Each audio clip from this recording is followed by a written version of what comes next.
Chapter 61, Sea of Ash. In the morning, Sunny woke up feeling grim and uneasy. The memory of the frightening dark mirror was still fresh in his mind, making every shadow seem sinister and foreboding. He scowled sullenly. What the hell? I'm the child of shadows. Why do I have to be afraid of my own domain? But then again, darkness and shadow were not the same, even if a lot of people tended to mistake one for another. Shadows were born from the absence of light. In a sense, they were manifestations of emptiness. True darkness, on the other hand, true darkness was its own entity.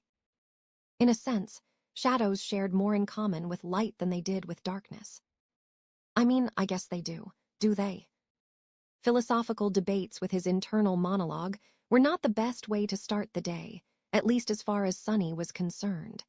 His already sour mood only got worse. With a short sigh, he sat up and stretched his arms, yawning. Good morning. The sound of his voice was almost drowned by the echoing noise of rushing water. With the sun rising, the dark sea was in a hurry to retreat. Sunny was finally able to relax a little. Morning. Nephi's had been guarding the camp during the latter part of the night, so she was already awake. As usual, she was meditating with her eyes closed, in the absolute darkness of the night. Watching over something actually meant listening for suspicious sounds, so keeping one's eyes open was not that useful. For everyone except Sunny, that is, who had perfect night vision thanks to his attributes. Hearing him stand up, Changing Star slowly opened her eyes. A soft afterglow left behind by the dancing white flame could still be seen in their depth, quickly disappearing as her sight adjusted to the twilight of dawn.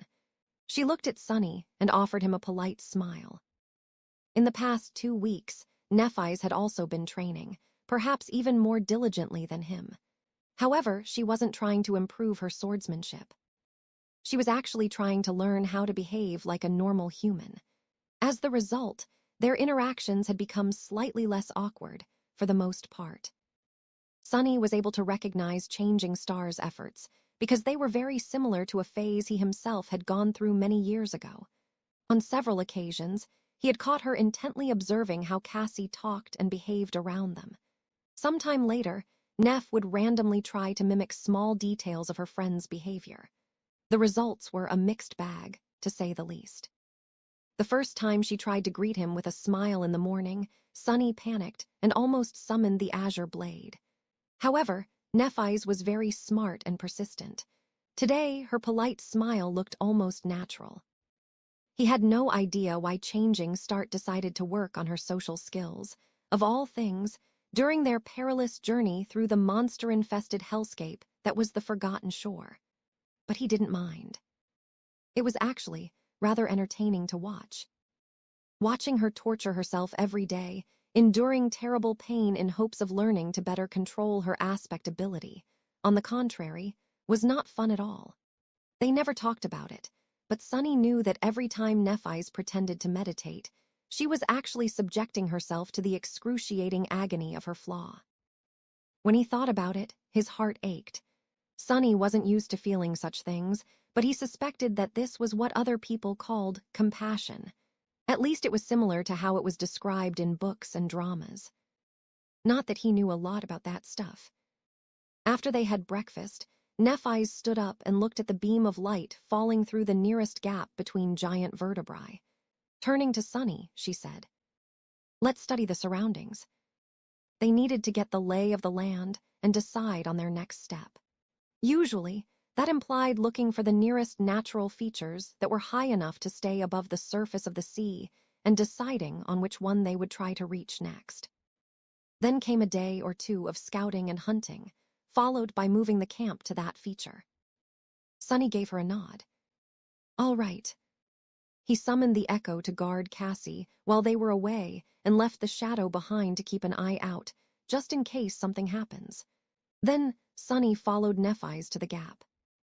Boosting her, he watched as Changing Star flew through the air and then seemingly ran up the wall, kicking herself off at the last moment and propelling her body even higher before grabbing onto a bone protrusion. Relying only on her upper body strength, she then climbed up and disappeared into the cascading light. Soon, the golden rope fell down, allowing him to follow. Nephi's helped him climb atop the gargantuan's spine and then straightened, turning to take a look west. Sonny shook his hands and did the same, expecting to see the usual picture, an endless expanse of the crimson labyrinth, dotted here and there with rare high points. However, what they saw left them both speechless. Some distance away, the labyrinth seemed to lose color. The crimson blades of coral stood gray and misshapen, as though struck by some unknown disease and drained of all life. The stone-like material looked brittle and fragile, ready to crumble to dust at any moment. The patch of dead coral spread for as far as the eye could see. Further away, the walls of the labyrinth seemed to have collapsed into a sea of ash-gray sand. This ashen wasteland looked so alien and strange after weeks of seeing only the endless crimson pathways that Sonny felt a shiver run down his spine. The fact that they didn't notice even a single monster moving through the mud beneath made him feel even more disturbed. There was only one visible high point to the west of them. Far away into the distance, the ground rose, forming a tall hill. The hill was probably the largest they had seen, easily capable of becoming a real island once the water rose in the night. Its shape reminded Sonny of a colossal barrow. Covered in the gray sand left behind by dead coral, the hill resembled a mountain of ash. That mountain was crowned by a giant tree. The tree rose into the sky like a tower, its branches wide enough to cover the whole island in their shade. The bark of the giant tree was as black as the water of the dark sea, while its leaves were red as blood. Contrasted against the gray sky, the crimson crown of the majestic tree looked incredibly vibrant and magnificent. Sonny gulped. What the hell is that? Nephi's was either thinking or had nothing to say. She just stared into the distance, a slight frown on her face. At that moment, something glistened brightly from beneath the tree.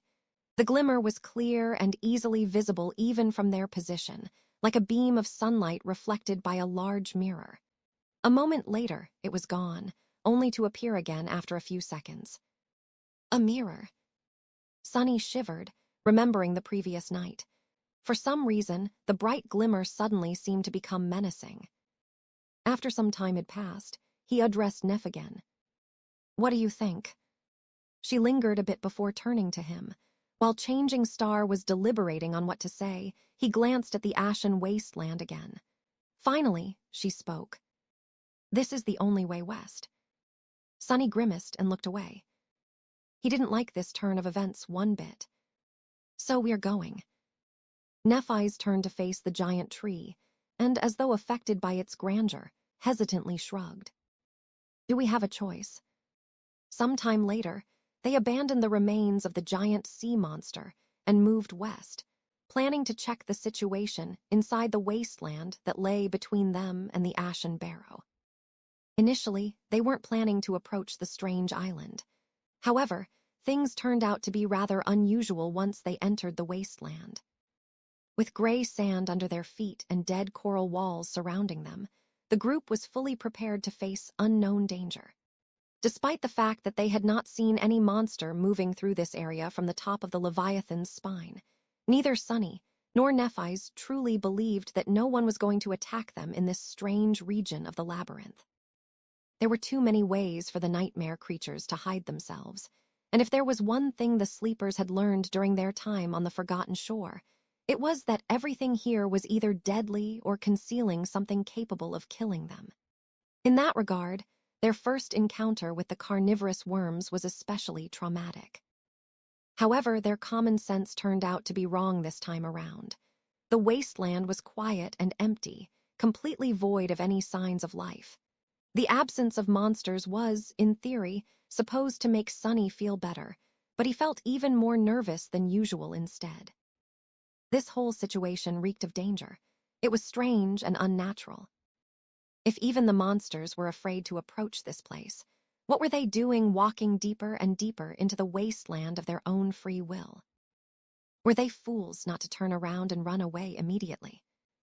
Soon, they reached the point where the walls of the labyrinth had crumbled into dust. Now, There was nothing but a vast expanse of gray sand between them and the hill crowned by the giant tree. Nothing could hide on that ashen flat. However, they would also be unable to conceal themselves from anyone's gaze. Sunny glanced at Nephi's. "Are you sure you want to do this?"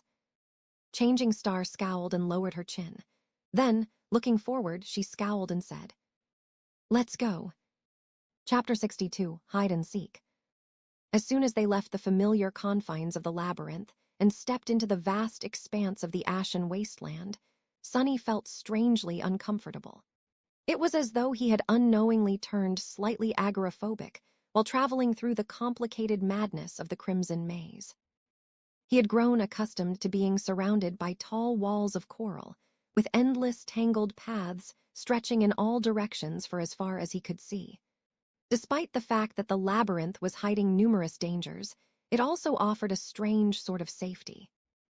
At least in the case of Sunny, who had the advantage of being able to see beyond its twists and turns, thanks to his stealthy shadow scout. Now, with gray sand beneath and nothing to break the line of sight, he had lost that advantage. The idea of not being able to hide from the enemy made him feel naked. "Keep cool, there's no one here."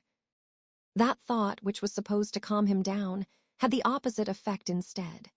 Indeed, there were no nightmare creatures anywhere in the desolate wasteland, but why was that? What made them so eager to avoid this place? Nephi's was walking in the front of the group, with Sunny right behind her. The Echo was in the rear, moving at a slow pace. He looked around and, after a bit of hesitation, said in a low voice, "I don't like this." Nephi's glanced at him with her usual indifferent expression. Turning away, she simply said, "Stay alert." They continued forward in silence, sand squeaking under their feet. A dozen or so minutes later, Changing Star raised her hand, gesturing them to stop. Turning to Sunny, she asked, "Has your shadow noticed anything?" He shook his head. "No, there are some irregularities here and there, like small knolls or shallow pits, but nothing is moving. Mostly, it just seems flat and lifeless." He turned to Cassie and asked hesitantly, "Do you hear anything?" In some cases, her keen hearing was more effective than his shadow sense. When they were caught by the Strom, Cassie had been able to sense that something was wrong long before her seeing companions noticed anything. However, this time it was of no use. She simply shook her head, indicating that there were no unusual sounds around them. Nephi's sighed and lowered her head, thinking. Then she cast a gaze at the distant ashen barrow. "Let's continue." However, she did change the direction of the group slightly, aiming to approach one of the knolls that Sunny had noticed. By the time they approached it, it was already noon. The sun was right above their heads, making their shadows small and shapeless. Sunny's own shadow had returned and was now hiding beneath his feet, looking like a formless blob of darkness. This time of day was its least favorite. Nephi's summoned her sword and slowly approached the knoll, trying to determine its nature. There was nothing remarkable about it except for the fact that everything around was flat, and it was not. The knoll was about as tall as Sunny, somewhat oblong and covered in the same gray sand as the rest of the wasteland. It didn't seem dangerous, but there was no harm in checking, well, most likely. Maybe it could provide them with some useful information. Just as Changing Star was about to stretch her hand and touch the surface of the knoll, Sunny's shadow suddenly noticed something moving in the distance, back at the edges of the labyrinth where they had come from. Acting on instinct, Sunny jumped toward the Echo and hissed to Neph, "Hide." At the same time, he dismissed the hulking scavenger. Suddenly losing her mount, Cassie flung her hands up and fell. Catching her in the princess carry, Sunny darted toward the knoll and lowered himself to the ground, placing the blind girl between himself and crouching Nephi's. Changing Star put one hand on Cassie's shoulder and looked at him with a silent question in her eyes. "Danger." Sunny raised one hand with his palm open, telling her to wait. His shadow was already peeking from behind the knoll, carefully observing the source of the movement. Already some distance away, the dead walls of the labyrinth rose from the gray sand. Suddenly, one of them collapsed, knocked over by a massive figure. Surrounded by the cloud of ashen sand, the figure moved forward, stepping onto the flat surface of the wasteland. 8 legs, 2 terrifying bone scythes, black and crimson carapace that looked like ancient armor that had been splattered with blood. Another centurion. Sunny silently cursed. They fought these monsters twice before, and won both times. However, that was because each battlefield had been carefully prepared to stack advantages in their favor, with plenty of planning and devious scheming on their part. He wasn't sure that they would be able to kill one in a direct confrontation, at least not without suffering serious damage. Turning to Nephi's, Sunny whispered. A carapace centurion had just walked out of the labyrinth. She scowled. Cassie, meanwhile, lightly touched his hand and asked, "Where is it heading?" Sunny blinked, then concentrated on the shadow's vision. Soon, he exhaled with some relief. Looks like it's heading for the Ashen Barrow. If we stay hidden behind this knoll and it doesn't change course, there's a high chance that it won't notice us. Changing Star thought for a second, and then nodded. Keep an eye on it, and tell me as soon as something changes. Trying to become as small and silent as possible, the 3 of them pressed their bodies to the knoll. There wasn't a lot of space to hide, so they had to endure being cramped against each other. Well, maybe endure was not the right word. Sunny might have even enjoyed the situation in other circumstances. What are you thinking about, fool? Concentrate on the dealy monster, he thought angrily, berating himself. But it was so hard to concentrate with Cassie's soft body pressed against his. Deadly monster. Finally able to get his mind out of the gutter, Sunny sighed and focused on observing the centurion. The hulking creature was moving through the wasteland, slowly drawing closer. Soon, he was able to see every crimson line and every spike on its weathered carapace. However, his eyes were glued to something else.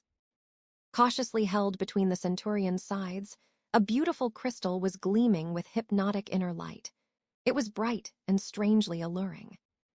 A transcendent soul shard. They had already seen a similar scene, back when a pair of centurions were retrieving 2 of such crystals from the remains of the giant shark-like creature. So that was their destination. Sunny glanced at the magnificent tree standing atop the Ashen Barrow. With its onyx branches and vibrant scarlet leaves, it looked striking and majestic, like something wholly hidden in the depths of hell. He shared his findings with the group, careful to keep his whisper as quiet as possible. The centurion was about to walk past their hiding spot. Despite the fact that there was some distance between its path and the knoll, Sunny was still nervous. This was the most dangerous moment. The monster came level with the knoll, then proceeded forward without blinking an eye. He exhaled. It's walking toward the barrow. Nephi's did not relax, still ready for things to go south at any moment. Follow it. Sunny nodded. A moment later, his shadow slid from behind the knoll, sneakily pursuing the nightmare creature. With how much the range of shadow control had improved, he was pretty sure of his ability to tail it to the footsteps of the Ashen Hill. The centurion crossed the wasteland with the transcended shard clasped tightly between its sides. Its bearing was somewhat strange, seeming almost pious. It looked like a pilgrim walking toward a mysterious, sacred site. Soon, it approached the Ashen Barrow and suddenly stopped, as though afraid to cross some invisible line. Then the centurion carefully placed the shard on the sand and backed away from it, its eyes turned to the ground.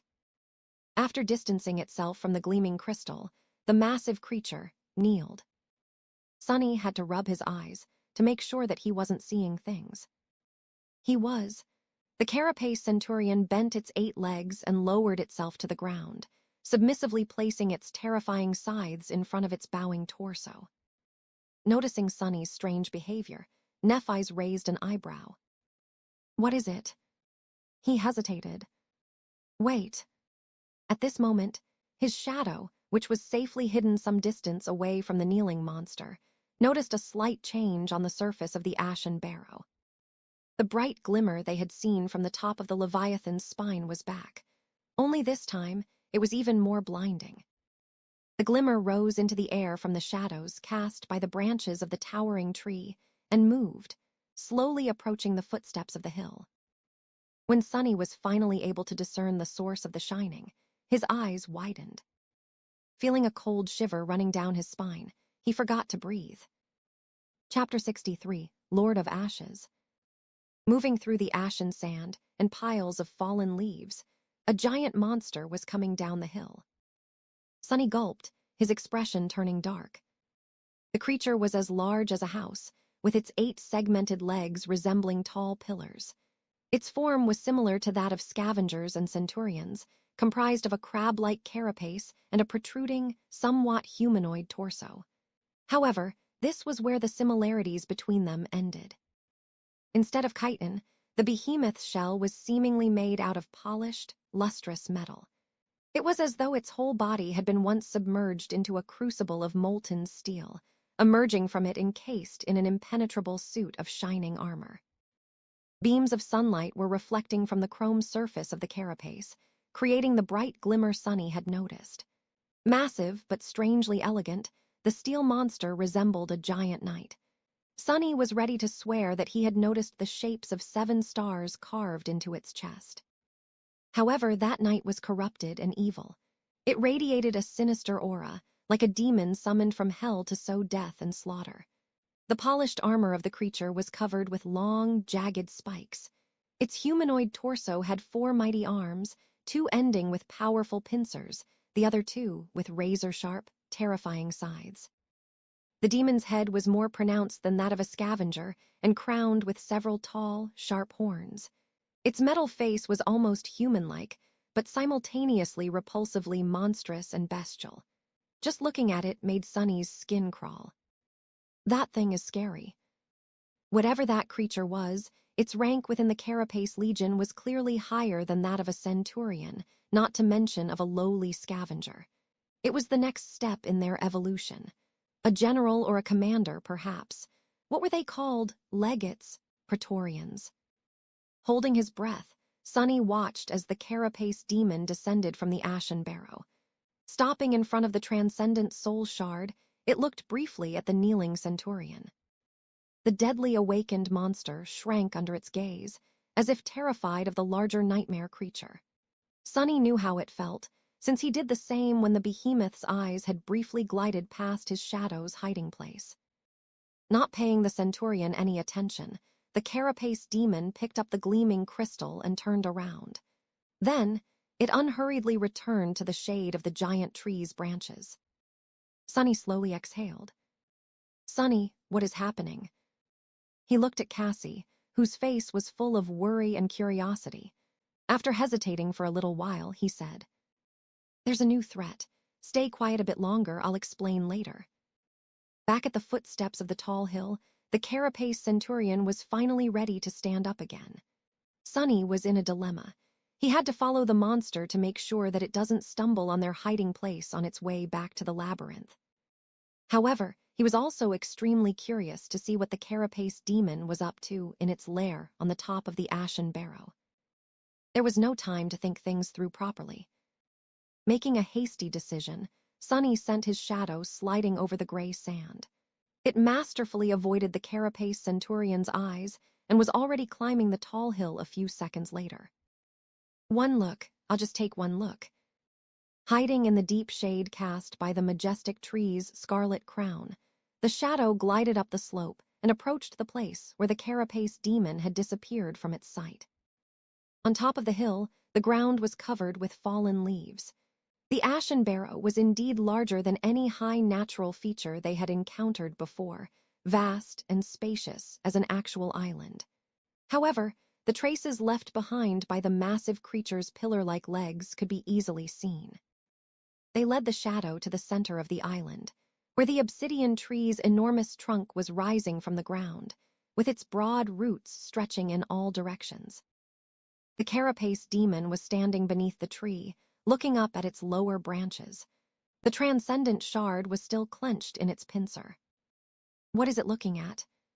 Sunny made the shadow trace the creature's gaze and noticed several round, appetizing fruits hanging between the scarlet leaves. One of them looked especially ripe. Suddenly, the demon dropped the soul shard into the sand and, completely forgetting about it, raised its body. It stretched a pincer up and gently grasped the fruit, then pulled on it. Without any resistance, the fruit tore off the branch. Holding it as something fragile and extremely precious, the massive creature slowly lowered itself to the ground. Then, it carefully brought the fruit to its mouth and took a small bite. It's eating fruits. This abomination is vegetarian. Bewildered and not quite sure of what he had just seen, Sonny had no choice but to command his shadow to leave and hurry to the base of the hill. The time was up, and if he wanted to catch up with the carapace centurion, he had to act with haste. Gliding over the fallen leaves, the shadow descended from the ashen barrow and flew back in the direction of the labyrinth, soon catching up with the retreating monster. Phew! Feeling a lot of relief, Sonny made sure that the centurion's route would not put him on the collision course with the knoll they had been hiding behind, and finally allowed himself to relax, slightly. He waited until the scythe-wielding monster was completely gone, before slowly rising back to his feet. It's safe to come out now. Nephi's and Cassie stood up, stretching and massaging their limbs. Suddenly remembering how tightly they were pressed against each other while hiding behind the knoll, Sonny just barely avoided turning red with embarrassment. That was a necessary measure. He was almost glad that the carapace demon had appeared at the perfect moment to take his thought away from that situation. What happened? Nephi's looked at him and raised an eyebrow. For once, her expression of indifference did not look very convincing. Sonny glanced at the not-so-distant ashen barrow and shivered. There's danger ahead. We need to return to the Bone Ridge. I'll explain everything once we're safe and sound back at the camp. She opened her mouth to say something, but then thought better of it and remained silent, simply giving him a nod. The trust they had built was enough for that much, at least. Sonny summoned the echo, tied the golden rope around its torso, placed Cassie's makeshift saddle back on its carapace, and helped the blind girl climb to her seat. Picking up the saddlebags, he fixed them back onto the scavenger and took a step away. They were ready to go. Before that, however, Sonny had one more thing to do. Coming close to the knoll, he used his hands to brush the sand off its surface. Soon, the onyx-black surface was revealed beneath. It was the same exact color as the bark of the colossal tree growing from the center of the ashen barrow. The knoll was, in fact, just a small portion of one of the tree's giant roots, raised slightly above the ground in this part of the wasteland. Sonny looked around, trying to calculate the size of this sea of ash. Finally, he was starting to understand what had drained all life from the giant patch of the Crimson Labyrinth. Back inside the Bone Ridge, they were sitting around the fire. The delicious smell of roasting meat filled the air, making Sonny's stomach produce embarrassing sounds. However, it wasn't time to eat yet. He was in the middle of telling the girls about what he had seen. After the centurion kneeled, another carapace creature came from the top of the ashen barrow. Only this one was not one of those we had seen before. It was easily twice the size of the centurion, 6 or 7 meters tall. I can't even imagine how much it weighs. It looked like a moving house. Nephi's frowned, clearly not happy to know that there was such a behemoth barring their way. What's more, its carapace is not made of chitin. Instead, it looks like some strange metal alloy. I don't think we'll be able to cut through it. I also didn't notice any gaps in that monstrosity's armor, not even around the joints. Cassie gulped, turning her head to her friend. Changing Star, however, remained silent. Sonny sighed. In addition, that thing has 4 arms instead of the usual 2, a pair with pincers and a pair with scythes. They're even bigger than the centurion's. Its carapace is littered with spikes, and it has long horns on its head. It also looks more human-like. It almost got a face, albeit an extremely ugly one.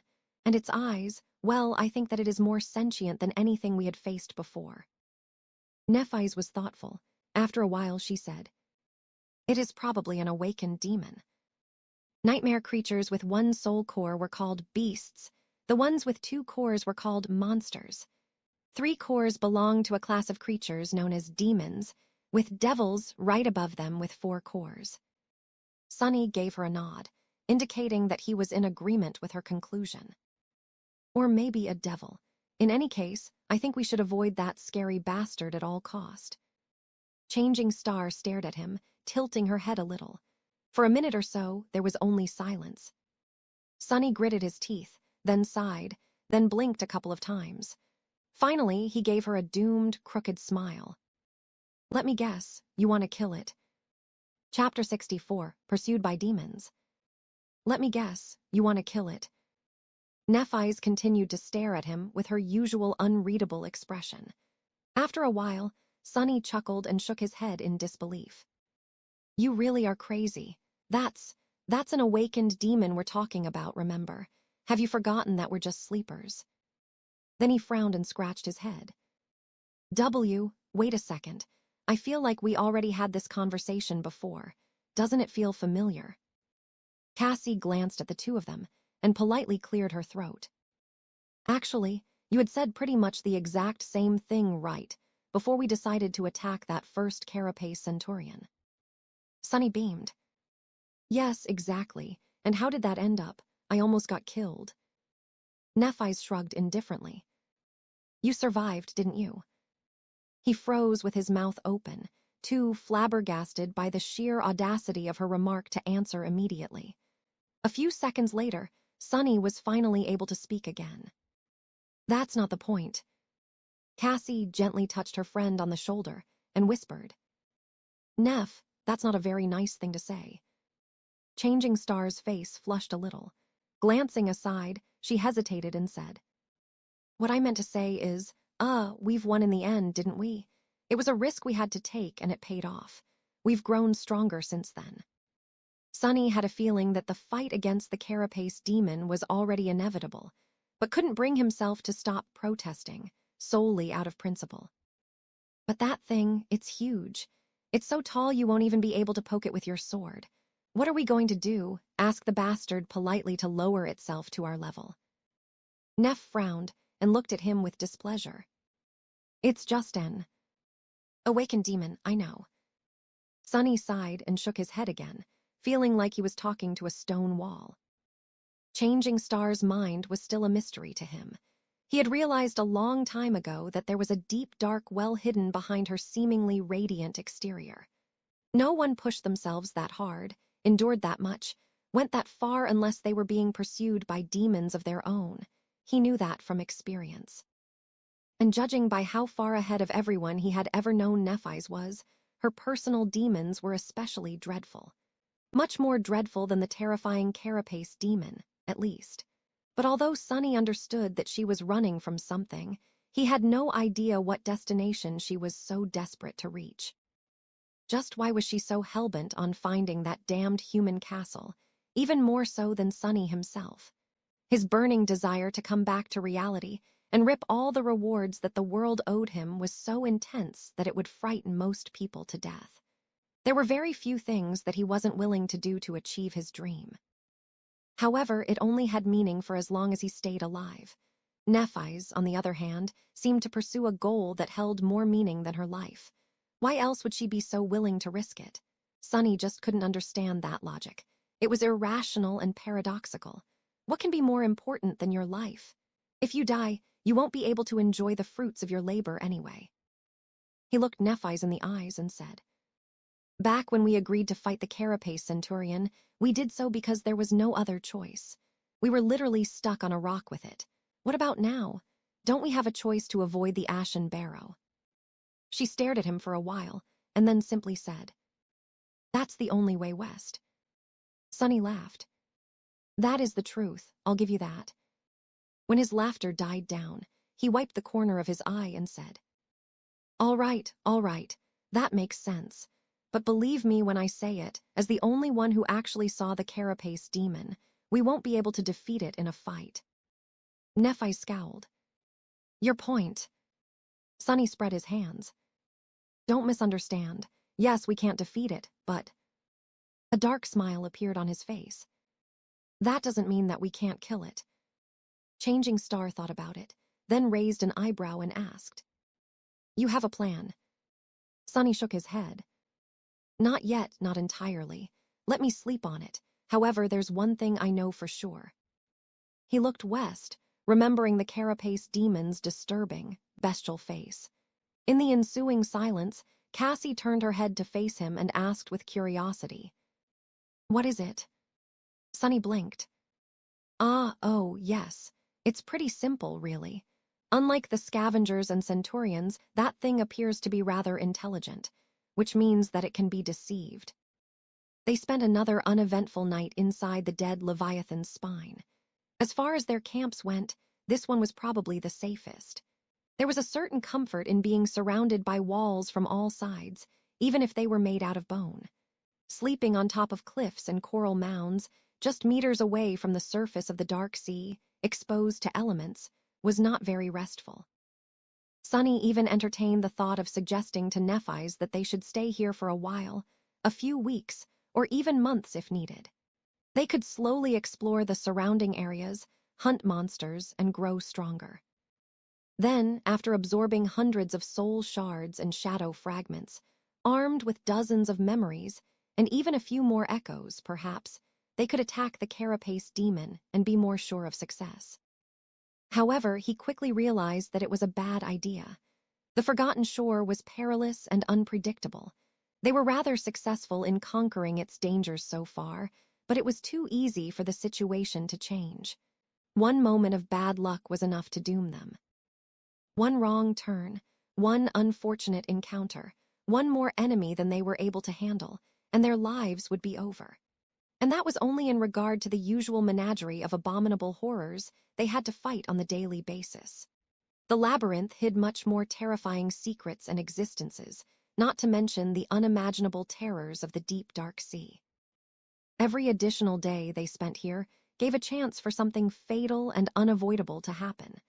Their best hope of survival was to face the carapace demon as soon as possible. Maybe after defeating it, they would finally be able to see the tall walls of the promised castle. Sunny tossed and turned the whole night, thinking about the giant creature and trying to give shape to the nascent seed of the idea of how to kill it. Close to the morning, he was finally able to fall asleep, only to be awakened by Cassie carefully shaking his shoulder half an hour later. Sunny blinked, looking at the blind girl in confusion. What is it? She gestured to Nephis, asking her to come closer. Then, a little pale, she gathered her courage and said, I had another vision, a vision about the carapace demon. Chapter 65, Lights in the Darkness. Sunny was instantly wide awake. Sitting up, he hurriedly rubbed his eyes and then glanced at the blind girl, ready to listen. Nephis approached them and sat down, her face barely visible in the dim light of the early dawn. Past or future? Sunny blinked. Right, I should have asked myself. Cassie thought for a bit, and then hesitantly answered. Past, I think. After a short pause, her expression changed to that of certainty. No, I'm sure of it. Changing Star slightly tilted her head. That's good, so what did you see? Cassie deeply inhaled and fell silent for several seconds, remembering. Her face paled a little, but this time she was ready to face her fear. I saw the ashen barrow deep at night, enveloped in a raging storm. The winds were bending the branches of the great tree, as if desperate to break them. The island was illuminated by the constant barrage of thundering lightning bolts, with rain falling from the skies like a flood. She paused, catching her breath, and continued. The carapace demon was there, standing in the middle of the storm like an unshakable fortress made of polished steel. Arcs of electricity were dancing between the spikes on his armor, but the demon did not pay it any attention. He was just as Sunny described, prideful, sinister, and terrifying. Cassie closed her eyes. When I looked into his eyes, I felt a sense of emptiness and corruption. He observed the storm until it began to dissipate. The winds weakened, the rain stopped. The great tree stood unbroken, just as magnificent as it was before. But then, the last bolt of lightning fell from the sky and struck the ground beside it. Sunny was listening to her tale with great attention, hopeful to hear a piece of useful information. So that monstrosity is not afraid of lightning. Shame.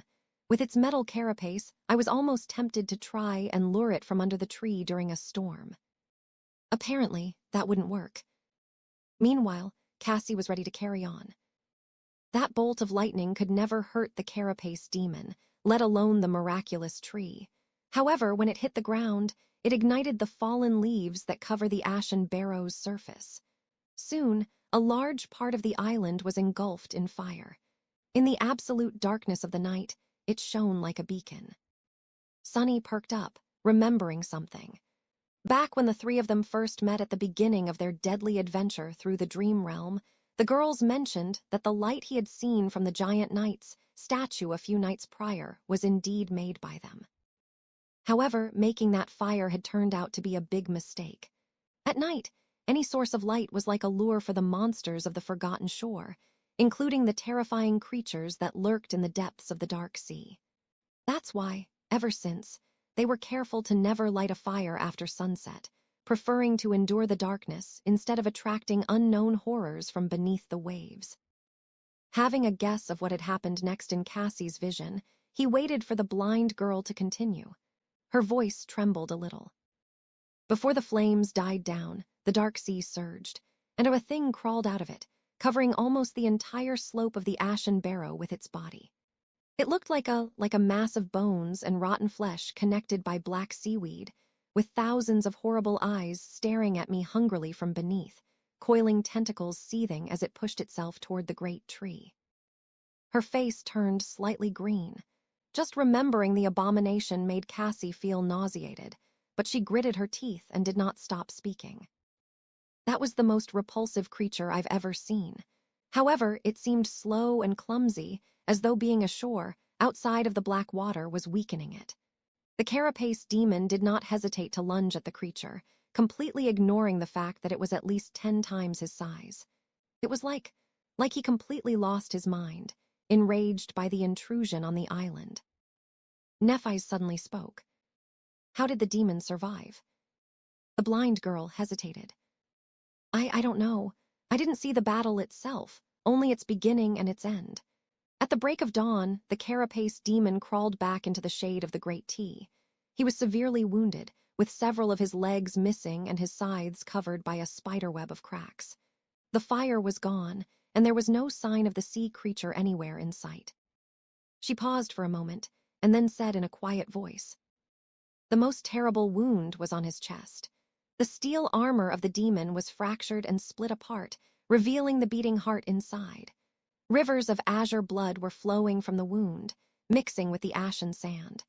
The demon crawled to the base of the tree and laid his broken body between its roots." Cassie sighed. "The last thing I saw was the passage of time. I don't know how long it took, but eventually the carapace demon was able to recover from his wounds. His sides restored themselves, his legs grew back. The fracture on his chest was the last to heal. However, it wasn't healed completely. Hidden from sight, there's still a weakness in his armor." Both Sunny and Nephi's were silent for a long time, thinking. Changing Star was the first to break the silence. So it's not impenetrable after all. Then she looked at Sunny and asked, "How's your plan coming along?" He blinked, extricating himself from the swarm of thoughts. Glancing at his companions, Sunny smiled. "Pretty well. I already had an inkling of how we should proceed, but Cassie's vision gave me additional inspiration." Nephi's raised an eyebrow. "Is that so?" He gave her a confident nod. "Yeah, it's a wild idea, but it might just work. Well, maybe. In any case, it's going to be risky, and we'll have to make some preparations." Both Cassie and Nephi's looked at him expectantly. The blind girl cautiously asked, "So, what's your plan? How are we going to deceive the demon?" Sunny crossed his arms. "It's not very complicated. Actually, I got the idea from that ancient fellow Neph likes to talk about. We're going to build." He took a dramatic pause, and then said with a mysterious smile, "A Trojan ass." However, their reaction was not what he had expected. Both girls blinked, then stared at him with complicated expressions. Well, Cassie did not stare, since she was blind, but her face was exactly the same as changing stars. Strain. What now? Sonny scratched the back of his head, somewhat embarrassed, and cleared his throat. Did I use the wrong word? I thought that Odysseus guy built a wooden animal. Donkey. Nephi's raised a hand and put it on her forehead, closing her eyes. Weird. Does she have a headache? Are you all right? She sighed deeply, then said in a flat tone. A horse. It was a horse. The next day, they returned to the place of the battle between the Carapace Legion and the centipede monsters. A few days earlier, they had lured a Carapace centurion here to ambush it, but ended up causing a massive confrontation between the two tribes of nightmare creatures. The carcasses of some of the monsters were still there, buried slightly in the mud. Of course, there was no meat left on their skeletons. The inhabitants of the labyrinth were for the most part carrion eaters, after all. However, the three sleepers were not interested in meat. They came for something else. Stopping in front of the centurion's empty shell, cleaned of any flesh by some unknown beasts, he looked at the black and crimson carapace in satisfaction. Nephi's walked over and stood by his side, an unreadable expression on her face. Is this what you wanted? Sonny smiled. Yeah, exactly. I knew that nothing would be insane enough to chew on the chitin, but in this place, you never know. I wasn't sure about its condition. But the condition was good. In fact, it was perfect. Chapter 66, first part of the plan. Close to the evening, with the sun tiredly descending toward the horizon, a strange creature walked out of the colorless remains of the labyrinth. If walking was even the right word. Dragging its legs in the sand, the creature somehow floated forward without moving them. It looked like a carapace centurion, or at least a close approximation of one. All the necessary parts were in place. The creature had a black carapace with a menacing crimson pattern on it, a humanoid torso, 8 segmented legs, and 2 arms ending with formidable bone scythes. However, all these parts looked mismatched and strange, as though put together by some clumsy sculptor. Additionally, the centurion moved as if it was seriously drunk. The carapace was careening to one side, sometimes scraping against the sand. The torso was swinging back and forth for no apparent reason. The scythes were awkwardly lodged behind the creature's back, crossed against each other at a strange angle. At some point, one of them simply dropped to the ground. The centurion stopped and hesitated for a few seconds, as though unsure what to do. Then it left its scythe arm behind and continued on its way as if nothing had happened. A perceptive observer would have noticed that the creature seemed to possess 2 shadows. The first shadow was, as one would expect, its shape identical to the creature itself. The second one resembled a human. It briefly showed itself from beneath the larger shadow when the centurion abandoned the runaway limb. The human shadow then proceeded to facepalm and shake its head in utter contempt. The whole situation was nothing short of being completely bizarre. But, for better or worse, there was nobody around to notice the weird creature. Unobstructed, it traversed the wasteland, moving in the direction of the ashen barrow. Soon, it was almost at the footstep of the tall hill. The sunset was approaching. The strange centurion plopped on the ground at the base of the ashen barrow and stopped moving completely. Awkward and lopsided, it looked like a parody of the other monster of its kind who had kneeled gracefully at the same spot a few days prior. Additionally, it arrived without a tribute. There was no transcendent soul shard in sight. Added to the disrespectful pose, this transgression was more than enough to get the centurion killed. Perhaps it was suicidal. On top of the barrow, the carapace demon moved and rose from the ashen sand. His shining armor glistened, reflecting the light of the setting sun. Encased in bright metal, with a crown of horns adorning his head, the demon looked fearsome and sinister. Gazing down, he lingered for a few moments. 2 dark scarlet embers ignited in the depths of the demon's eyes. Shifting his terrifying sides, the giant monster walked forward, slowly descending from the hill to face the strange visitor. The ground shook as he approached. However, the bizarre centurion did not even flinch. In fact, it remained completely motionless. The carapace demon stopped some distance away from the suspicious creature. He observed it, clearly understanding that its pathetic appearance might be a trap. The labyrinth was full of unimaginable dangers. Rashly approaching an unknown foe was not something an awakened demon, who possessed his own form of intelligence, would do. At least that was what the three sleepers had assumed. However, they were wrong. Just a second later, the carapace demon lunged forward. Its scythe flashed through the air, severing the centurion's torso in half. The adamantine chitin was cut apart as though it was made of butter. The upper half of the monster's torso flew off, revealing only emptiness inside. On the other side of the ashen barrow, Sonny, who was running up the slope with all his might, cursed under his breath. That was too soon. He thought that they would have more time. Who knew that the carapace demon would turn out to be such a daredevil? He didn't even hesitate before going all out. With Cassie riding piggyback on his back, Sonny gritted his teeth and tried to run even faster. It was time to switch to Plan B. A moment later, the weird centurion's carapace came apart, setting the echo that had been hiding underneath it free. Pushing the pieces of chitin away with its powerful pincers, the scavenger rushed toward the towering demon. It was aiming to duck underneath it and hopefully mess up the giant's legs.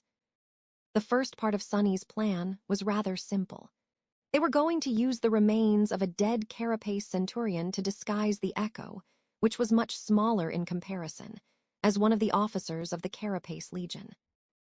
Then they would send it to the base of the ashen barrow to lure the demon away. The three of them were going to circle the hill and hide themselves under the gray sand in advance, then run up the slope and to the center of the island as soon as the demon had left. The echo was supposed to buy them enough time to climb the great tree and conceal themselves in its branches. Then, Sonny would dismiss the echo, thus finishing the first stage of the plan. He never intended for the scavenger to actually fight the fearsome demon. However, the carapace demon's unusually swift act of aggression had messed up the timing of the whole thing. The decoy was already destroyed, yet they weren't even halfway to the tree. In this situation, there was no choice but to order the echo to attack, hoping that it could stall the giant monster. That way, of course, Sonny was putting his scavenger at risk. But there was no other choice. Just as he was about to reach the crest of the hill, the echo tried to hide itself beneath the carapace demon's massive body. It was doing the same thing that Nephi's had done when fighting the first carapace centurion, intending to use the size of the enemy against it. The difference was that this time, the smaller participant of the fight was clad in a sturdy carapace, as opposed to a squishy human girl who had no protection. Even if the demon tried to crush the scavenger with its weight, it wouldn't be able to kill it. However, the demon understood it too. Moving with incredible speed, he shifted his torso and struck out with a pincer. The scavenger was swatted away like an irritating insect, flying through the air and heavily crashing onto the ground. Its carapace had almost cracked. Running toward the great tree, Sonny grimaced. He wanted to dismiss the echo, but knew that it was too soon. They needed more time. Ahead of him, Nephi's was already approaching the enormous black trunk. Not wasting any time, she removed the seaweed rucksack from her back, gently laid it on the ground, and began climbing, grabbing onto the cracks of the onyx bark. Meanwhile, the echo was shakily rising to its legs. A stubborn light was burning in its eyes. Producing a loud screech, it clacked its pincers in the air and once again rushed toward the demon. "Go get him, buddy," Sonny screamed inwardly, wishing his scavenger luck with all his heart. The smaller creature bravely ran toward the steel behemoth, raising its pincers to attack. It was followed by two shadows, one bestial, the other one human. Sonny was quickly shortening the distance to the great tree. Below the hill, the carapace demon calmly stepped toward the rushing enemy. Its four arms moved in unison. Suddenly, the scavenger's arms were sliced off. Its body was gripped in two giant pincers and raised into the air. Sonny didn't even have time to react. A fraction of a second later, the demon slightly strained its arms and tore the echo in two. separating its torso from the carapace and crushing both halves into a bloody pulp. On top of the hill, Sonny stumbled. The familiar voice resounded like a tolling bell in his ears. Your echo has been destroyed. Chapter 67, Racing Against Time. Your echo has been destroyed. Sonny stumbled and almost fell. Cassie gripped his shoulders tightly and leaned back a little, trying to help him keep balance. With fallen leaves flying from under his feet, Sonny somehow managed to catch himself in time. No. Anger and regret clouded his mind, but it was too late to do anything. His trusty scavenger was dead, sliced and torn apart by the giant creature. The ease and brutality with which the carapace demon had decimated the poor, brave beast would have been insulting if it wasn't so terrifying. It only took him a split second. The echo was gone. Not only had Sonny seen its tragic end through the eyes of his shadow, he also felt the subtle connection between them disappear. In his soul's sea, one of the spheres of light shimmered and vanished, leaving the silent surface of the water a little bit darker. He had lost his most valuable possession. But the bitterness Sonny felt was not only because of how useful the echo had been, or how much money it could have brought him in the real world. He had actually grown to like the mindless scavenger quite a bit. It was big, loyal, and reliable. It even seemed to possess a strange sort of stubborn, off-putting personality. And now it was dead. Gritting his teeth, Sonny ran like a madman. There would be time to mourn the loss of the loyal echo later. Right now, they had bigger problems. Sonny, what happened? Cassie's whisper sounded worried and tense. She must have felt the change in his mood through his posture and body language. To be completely honest, Sonny was in no shape to talk. Running up the hill at top speed, with the blind girl on his back, no matter how delicate and light she was, had been a tall task for him without the support of the shadow. He was struggling to breathe, and there was still a considerable distance to the great tree. However, Sonny had to answer, his voice hoarse and rugged. He killed the echo. Then, there was no time for words anymore. Because things were turning from bad to worse. Down at the bottom of the hill, the carapace demon was standing above the mutilated remains of the scavenger, looking at them with contempt. Heavy drops of azure blood were falling from each of his 4 upper limbs. Suddenly, the corpse of the echo began to shine with soft light. Then, it shimmered and dissolved into a river of tiny sparks, which then fell to the ground and disappeared, leaving no trace of the hulking scavenger behind. Even its blood on the demon's scythes and pincers was gone. After all, the echo was just a manifestation of a slain nightmare creature, and not the real thing. It came from nothing, and was now returned to the state of nothingness. However, the carapace demon was not looking at the unexpected light show. Instead, he was staring at one particular spot on the ground. There, a lonely human shadow was frozen in confusion, uncertain what to do. With the body of the echo, and consequently, its spacious shadow gone, it was instantly revealed and had nowhere else to hide. Crap. The demon tilted his head, then moved with the speed of lightning and pierced the shadow with a scythe. Sonny flinched, ready to experience blinding pain. But nothing happened. The shadow, which had raised its hands in fright, looked down at the massive blade protruding from its chest and scratched its head. It was completely fine. Well, of course, it was just a shadow, after all. One had to have a body to be susceptible to such attacks. Right, what else did I think would happen? Meanwhile, the demon was staring at the nonchalant shadow. The menacing scarlet light in his eyes blazed brighter. Sonny was getting closer to the trunk of the tree, temporarily fueled by adrenaline. Otherwise, he might have fainted from the strain already. Just a little more. They had every chance of making it. The shadow just had to distract the giant monster for a bit. But it seemed as though luck was not on his side today. Down below, the carapace demon retrieved his scythe.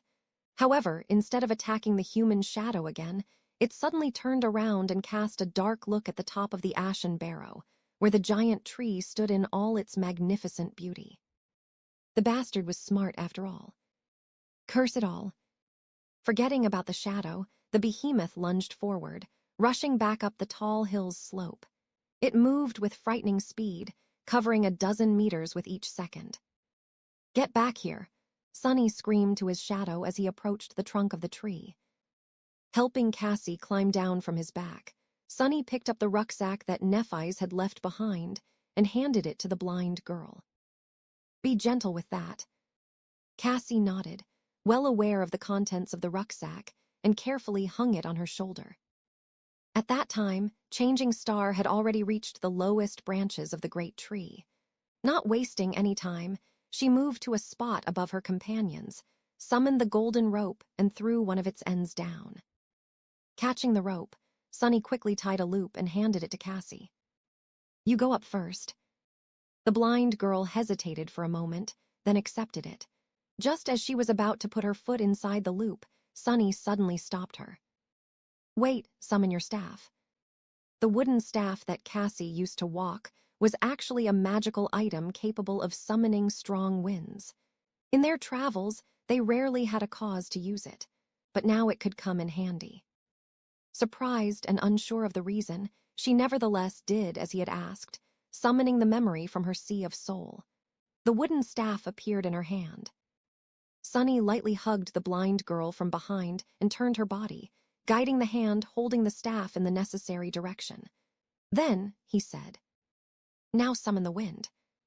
In the next moment, a strong gale rose around them, blasting fallen leaves and ashen sand into the air. Instantly, a large portion of the island's surface was stripped bare. More sand was revealed beneath. Meanwhile, the shadow was racing against the carapace demon. The massive creature was already halfway up the hill, moving with the speed of a rushing train. The nimble shadow, however, was even faster. It had already overtaken the behemoth and was now flying forward, hurrying to return to its master. "Good, now go." Sonny helped Cassie put her foot into the loop and stepped back, watching as Nephi's pulled the rope up. She was going as fast as she could, which was really fast by human standards. But was it fast enough? Sweating, he counted seconds and waited. His life now depended on whether or not the rope would return before the demon arrives. Every moment felt like an eternity. He could already hear the distant, but quickly approaching sound of the carapace demon's 8 towering legs stomping furiously through the sand. Finally, Cassie was at the level of the giant tree's lower branches. Nephi's helped her step out of the loop and settle on the wide surface of the branch, then threw the rope down again. The demon was approaching the tree, still hidden from sight by its massive trunk. The shadow slipped beneath Sonny's feet and wrapped itself around his body. Catching the rope, Sonny practically flew up, climbing with incredible adrenaline-fueled speed. Landing on the branch beside the girls, he quickly turned around and tried to pull the rope up. The monster could not notice the golden shine of it, otherwise, it all would have been for nothing. But there was less than a second left. "Oh no," Sonny thought, his heart skipping a beat. But then Nephi's simply dismissed the memory, making the golden rope disappear into thin air. The 3 of them crouched, hiding from sight, and held their breaths. A moment later, the furious mass of spikes and polished metal appeared beneath them. The carapace demon abruptly stopped, gazing around with his burning scarlet eyes. His pincers clicked, as if thirsty to tear flesh apart. The terrifying scythes were raised into the air, ready to slash and sever. But there was nothing to kill underneath the great tree. The demon lingered, looking right and left. Then he raised his head and looked up. Thankfully, the branch the 3 sleepers were hiding on was very wide, more than enough to hide them from his sight. They remained motionless and silent, afraid to produce even the smallest of sounds. After a while, the behemoth finally lowered his gaze and carefully observed the ground, looking for the traces of possible intruders. However, the ground was clean and bare, all signs of their passage erased by Sonny with the help of Cassie's staff in advance. Not finding anything, the carapace demon had no choice but to walk away, moving on to explore other parts of the island. Sonny was finally able to exhale.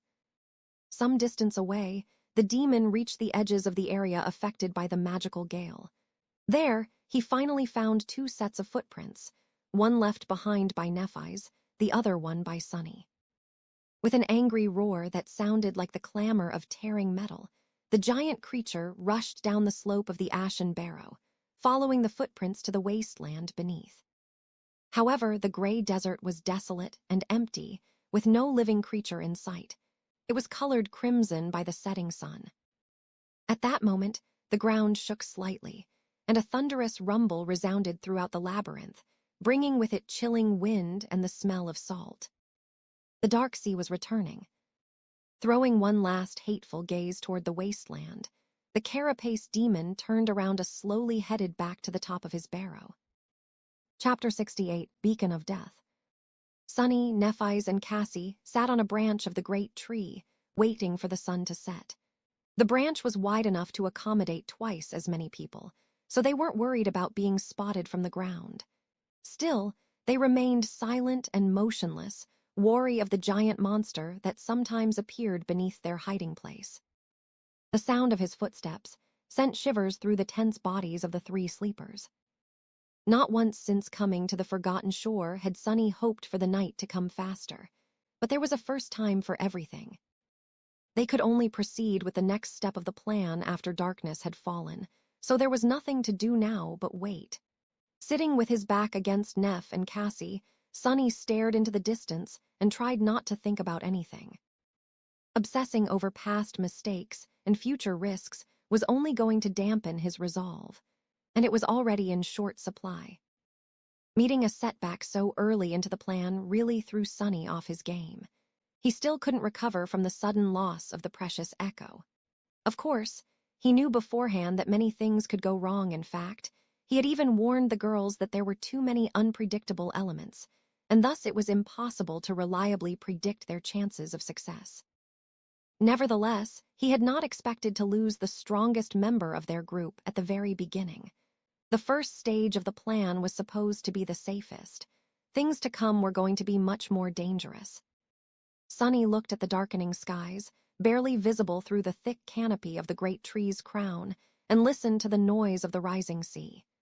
In the dim twilight, Cassie shifted a little and then gently squeezed his hand. Her warm touch made Sunny tense up, but then, realizing that the blind girl was just trying to console him, he allowed himself to relax. Stupid, what am I, a kid? Holding hands will not solve anything.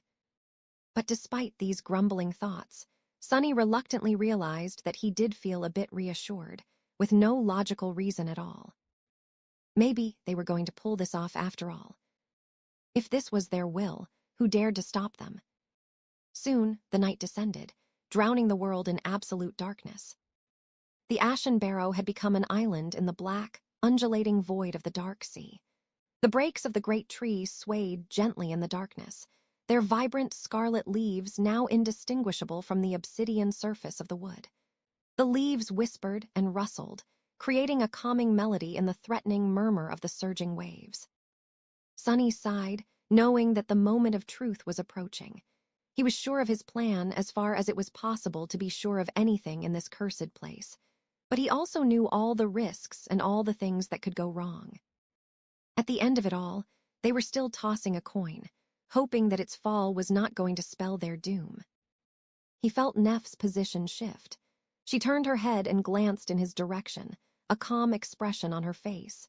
Today, her inexplicable ability to remain composed in any situation, no matter how dire, was especially frustrating.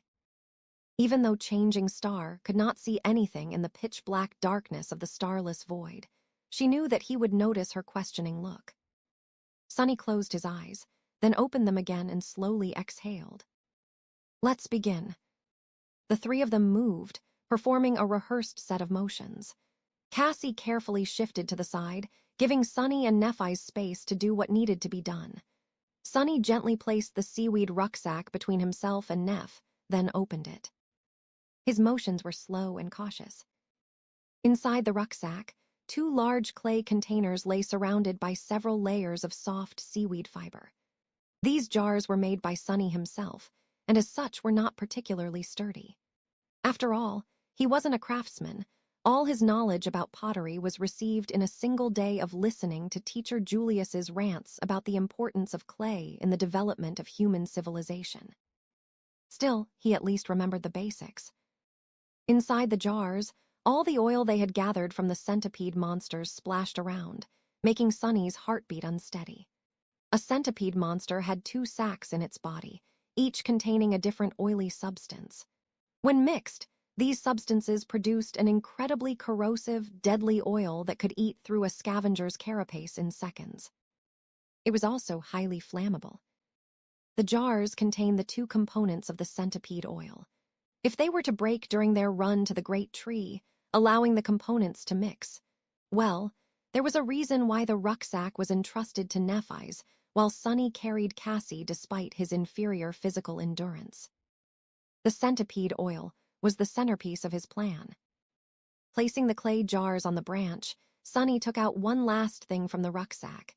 It was a makeshift torch made out of bone and, more seaweed. Traditionally, torches were supposed to be made out of wood, but on the Forbidden Shore, bones were much more easily found than sticks. In the darkness, he found Neff's cool hand, took it into his own, and then placed the torch on her open palm. At that moment, Sunny couldn't help but remember the other times Changing Star's hands had touched his body. The first time was when he was dying, his chest crushed by the Carapace Centurion's bone scythe. The other time was on the day he handed her the Starlight Legion armor and learned about her cruel flaw. Both days were very memorable, although for different reasons. He had a feeling that this day was also going to be forever etched in his memory, provided they lived to see the morning. Sunny deeply inhaled. "I'm ready." Nephi's nodded and then rose to her feet.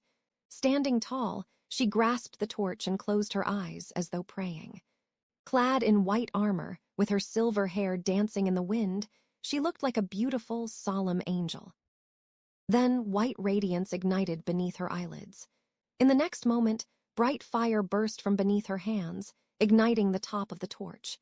Changing Star opened her eyes, extinguishing the light shining in them, and raised the torch high above her head. In the lightless world, this single small flame looked like a lonely star drowning in the sea of darkness. Simultaneously, Sunny stepped to the edge of the branch, inhaled deeply, and screamed at the top of his lungs. "Hey, asshole, come get me if you dare." Then all hell broke loose. Attracted by the sudden burst of light and Sunny's belligerent cries, the Carapace demon appeared out of nowhere in a storm of fury. Its towering legs tore through the ashen sand, throwing clouds of it into the air. 2 scarlet eyes immediately focused on the shouting human, sending a nervous shiver through Sunny's legs. "Yeah, right here, you pile of scrap. Come and get it, fat lobster. This is my island now," he shouted, pretending to not be scared out of his wits. The demon dashed toward him. This behemoth was as tall as a house, but still not tall enough to reach the branches of the great tree with his scythes. So, for the moment, Sunny was still safe. He was pretty sure that this won't be the case for long, but it was enough time to bring the plan to fruition. If he doesn't miss. Just as the Carapace demon was about to appear right beneath the branch Sunny was standing on, he took a deep breath, aimed, and tossed both of the jars down. The creature reacted with lightning speed, slicing both jars into pieces with his horrible scythes. However, it was of no use. The oily liquids contained inside still rained on its carapace in a torrent, followed by a scattering of clay shards. If anything, it only made the surface of the impact larger, covering most of the demon's metal carapace in a layer of liquid. The 2 components mixed, producing the deadly corrosive oil, which then burned into the lustrous armor. Sunny held his breath. However, the centipede monster's oil, which was capable of destroying the unbreakable chitin of both scavengers and centurions, turned out to be completely ineffective against the strange alloy covering the Carapace demon's body. It didn't even leave a scratch on it. Sunny's face darkened. "That's..." Nephi's silently appeared by his side, raising an arm. "Just as I expected." Luckily, Sunny did not put a lot of value on the oil's corrosive qualities, to begin with. He needed the oil for its other quality. its flammability. Guided by the loud sounds produced by the massive monster, Nephi's moved and threw the torch down with a powerful swing of her arm. Spinning, the torch streaked through the air like a meteor and landed right in the middle of the demon's carapace. In the next second, the giant creature was engulfed in flames. Sunny did not really expect the fire to be able to damage the demon. He was sure that the behemoth could withstand much more than just simple heat. But now, covered in the burning oil, the carapace demon shined brightly in the pitch-black night of the forgotten shore. He had turned into a fiery beacon, calling all the monsters of the cursed dark sea to come crawling from its black depths. Chapter 69, The Guest. The giant demon was engulfed in flames, shining like a bright beacon in the hungry darkness of the night. His polished armor blazed with reflected light, sending radiant glints in all directions. Drops of burning oil were falling to the ground, flaring up as they hit the ashen sand. For a second, it seemed as though time had stopped. Sunny was staring at the incandescent glow of the fire, his eyes wide, almost failing to believe that they had actually pulled this insanity off. Nephi's was frozen by his side, her hand still outstretched after the throw. But they really did. They pulled it off. Sunny never seriously considered facing the carapace demon in an honest battle. If a battle between a giant death machine and 3 powerless humans could even be called honest. However, their lacking strength did not mean that they could not murder the evil creature. They just had to be smart about how to do it. For example, they could find something stronger to do the dirty work for them. That's why he had concocted a plan to sneak onto the ashen barrow, wait for the night to come, lit the behemoth aflame, and watch it be torn apart by the terrifying monsters of the dark sea. And now they were halfway to making that plan a reality. Of course, the most dangerous part was yet to come. They still had to survive the attack of the creatures of the black water themselves. And before that, the carapace demon roared with fury, making Sunny feel like his ears were going to bleed. The roar sounded like a deafening cacophony of rusted metal being torn apart by giant claws. 2 scarlet eyes shone through the conflagration of flames, piercing the young man with a concentrated beam of murderous hatred. Before that, they had to last until the sea monsters arrive. The infuriated demon was out for their blood, and no one knew how much time it would take for the dark sea creatures to appear on the ashen barrow. Sunny was scared that the demon was capable of performing ranged attacks.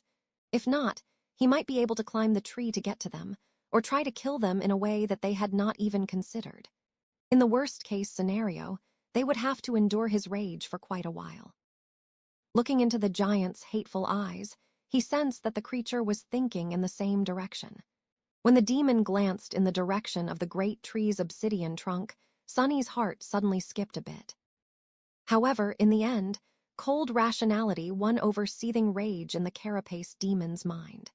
Instead of wasting time trying to get to the 3 tiny humans, he suddenly rolled on the ground, hoping to use the sand to douse the flames dancing on his carapace. The whole island shook, almost throwing Sunny off the branch. Crap. Why did the bastard have to be so smart?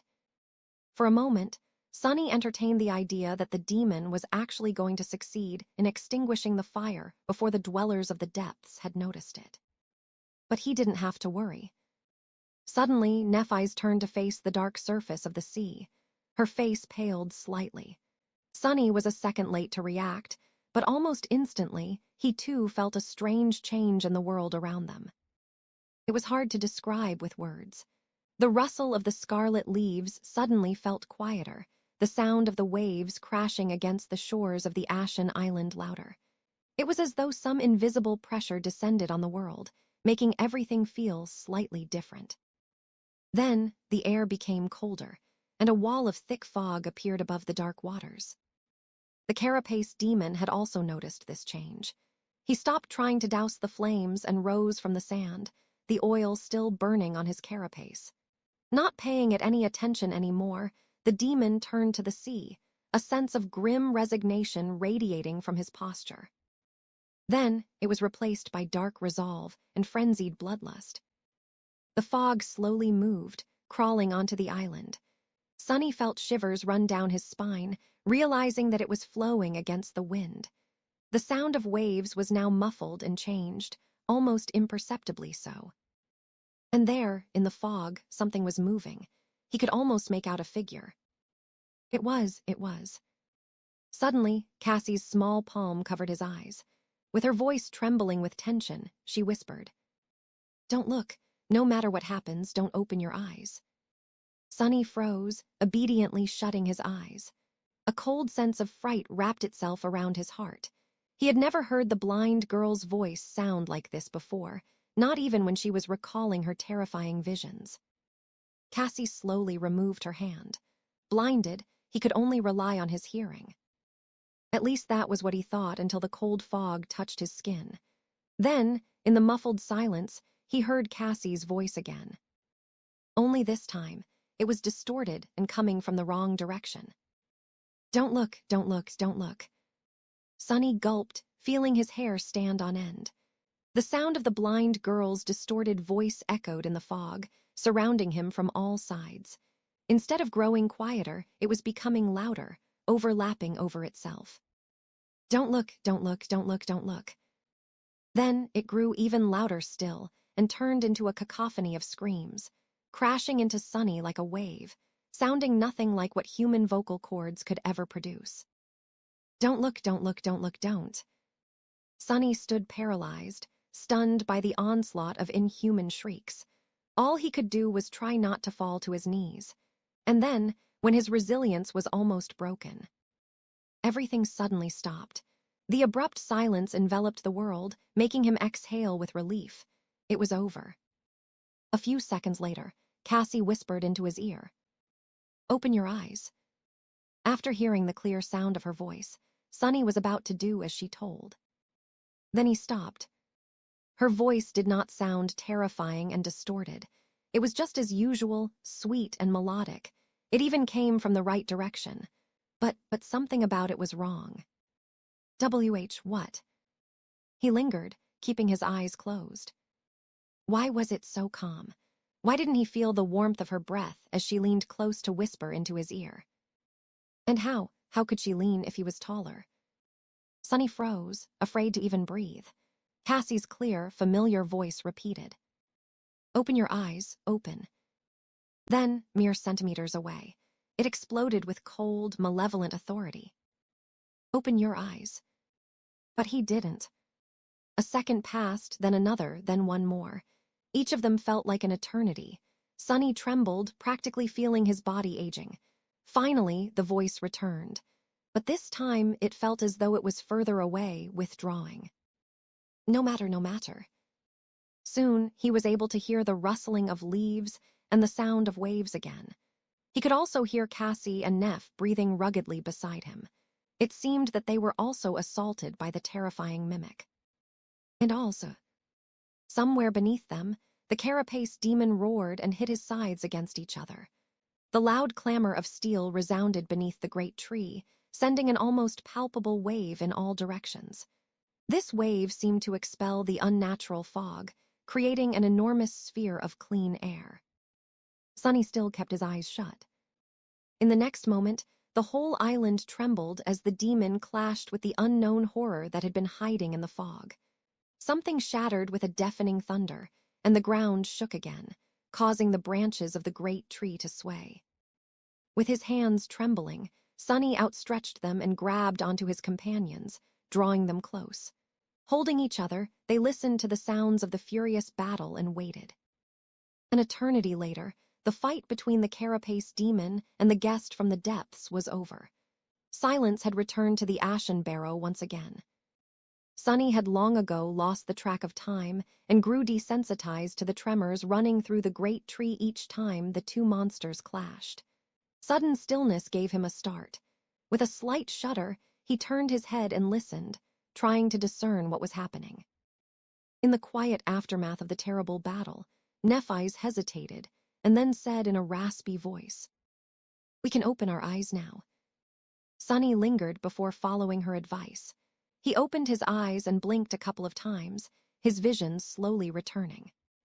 The pale light of dawn was creeping from the east, enveloping the island in the dim twilight. Beneath them, the surface of the island was torn apart and upturned, almost unrecognizable. It was as though the Ashen Barrow was pummeled by several rounds of heavy artillery fire. And on that surface, damn it, the carapace demon was slowly limping back from the edges of the island, leaving a trail of azure blood behind. He was heavily wounded and in a terrible shape, with several limbs missing and a spiderweb of cracks covering his once pristine carapace. 2 of his arms were gone, leaving him with a single scythe and a single pincer. Most of his rear legs were either broken or severed, forcing the behemoth to walk in a strange, unsteady gait. However, he was still alive. More than that, none of the armor plates covering his vital organs were seriously damaged, his metal shell still strong and impenetrable. Sonny clenched his fists and glanced at Neff, a dark expression on his face. What do we do? Changing Star looked down. There was a cold glint in her calm, gray eyes. Stretching her arm to the side, she summoned her sword and said, "Finish him off." Chapter 70, Judgment of the Blade. Sonny looked at the wounded demon, a grim look of resolve on his face. At this point, there was no reason to argue. They had no other choice but to face the guardian of the island themselves. Sonny's bag of tricks was all empty anyway. In the end, their fates were still going to be decided by sharp blades. Someone was going to get killed, and someone was going to be the killer. How are we going to deal with his armor? Nephise weighed the sword in her hand and glanced down. "I will break through the armor. Can you create an opening?" Sonny nodded, not wasting time on unnecessary questions. If Changing Star was certain of her ability to cut through the demon's carapace, he had no reason to doubt it. Creating an opening, that was not going to be easy. Even though the monster had suffered terrible injuries, he was still a force to be reckoned with. His size alone was going to pose difficulties. They would have to bring the behemoth down to his knees before even thinking of carrying out any sort of an effective attack. And he was not just going to stand still under their assault, either. But what else was there to do? While Nephise was tying the golden rope to the branch, Sonny walked over to Cassie and lightly squeezed her shoulder. She tried to force a smile. "I take it that the carapace demon is still alive." Despite the heavy, cold, dark feeling gripping his heart, Sonny tried to make his voice sound relaxed and carefree.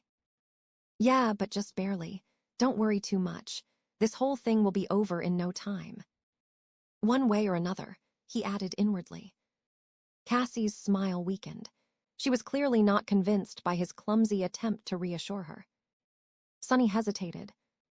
"Hey, have you ever eaten demon meat?" The blind girl was clearly surprised by his question. "What, no?" Sonny grinned. "How about a demon steak? I'm an excellent cook, I'll have you know. I think. Neff had sort of monopolized the preparation of food, so I had no chance to put all the knowledge from the wilderness survival course to practice. Teacher Julius had indeed spent a lot of time teaching him how to cook all kinds of seemingly inedible things, as well as meats of all sorts of nightmare creatures, in preparation for his journey into the dream realm. Here, hunger was as much of an enemy as the fiercest of monsters. "As soon as we get our hands on some demon meat, I'll make you a steak. It'll be the most delicious demon steak you had ever eaten, I promise." Finally, a real smile appeared on Cassie's face. She gave him a courteous nod. "All right, that's a promise then." Meanwhile, Nephise was done with the rope. She threw it down without hesitation and glanced at him. "Are you ready?"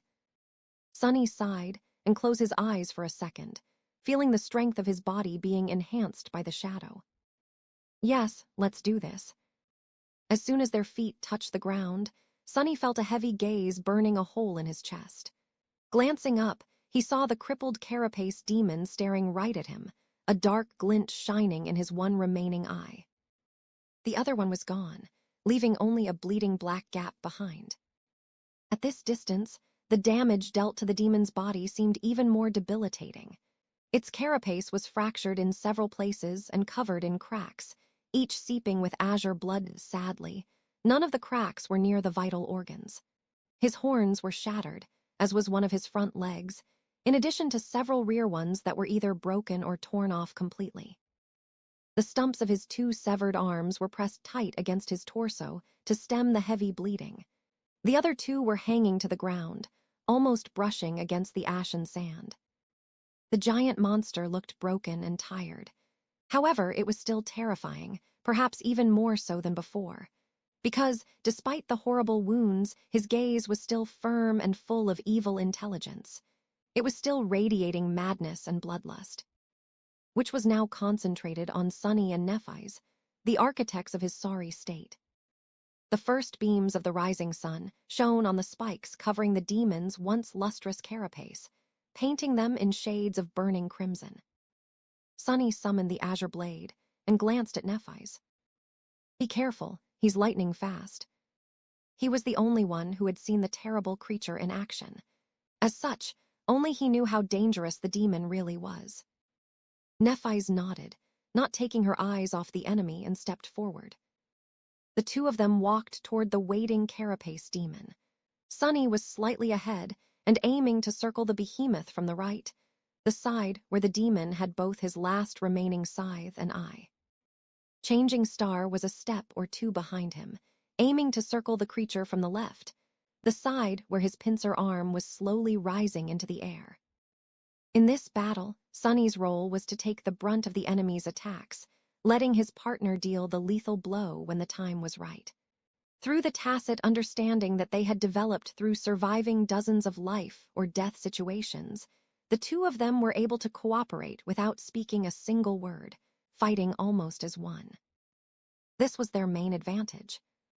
As they were closing in, Sunny felt a slight shift in the demon's posture. Instantly, he knew that hell was about to break loose. He had warned Nephi's about the speed of their enemy, but he also had to deal with it himself. Sunny knew that he was much slower than the giant creature, but he still had to find a way to dodge the massive, terrifying scythe. That wasn't as bad as it seemed. Speed wasn't everything in a fight.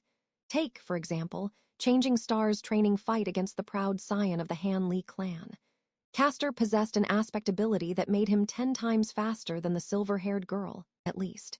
However, in the end, he only won by a hair's breadth. Nephi's had almost smashed his face with an unexpected elbow strike. She had been able to catch Castor unaware, not because of her fast reaction. With that big of a difference between their speeds, no amount of reaction could have helped her.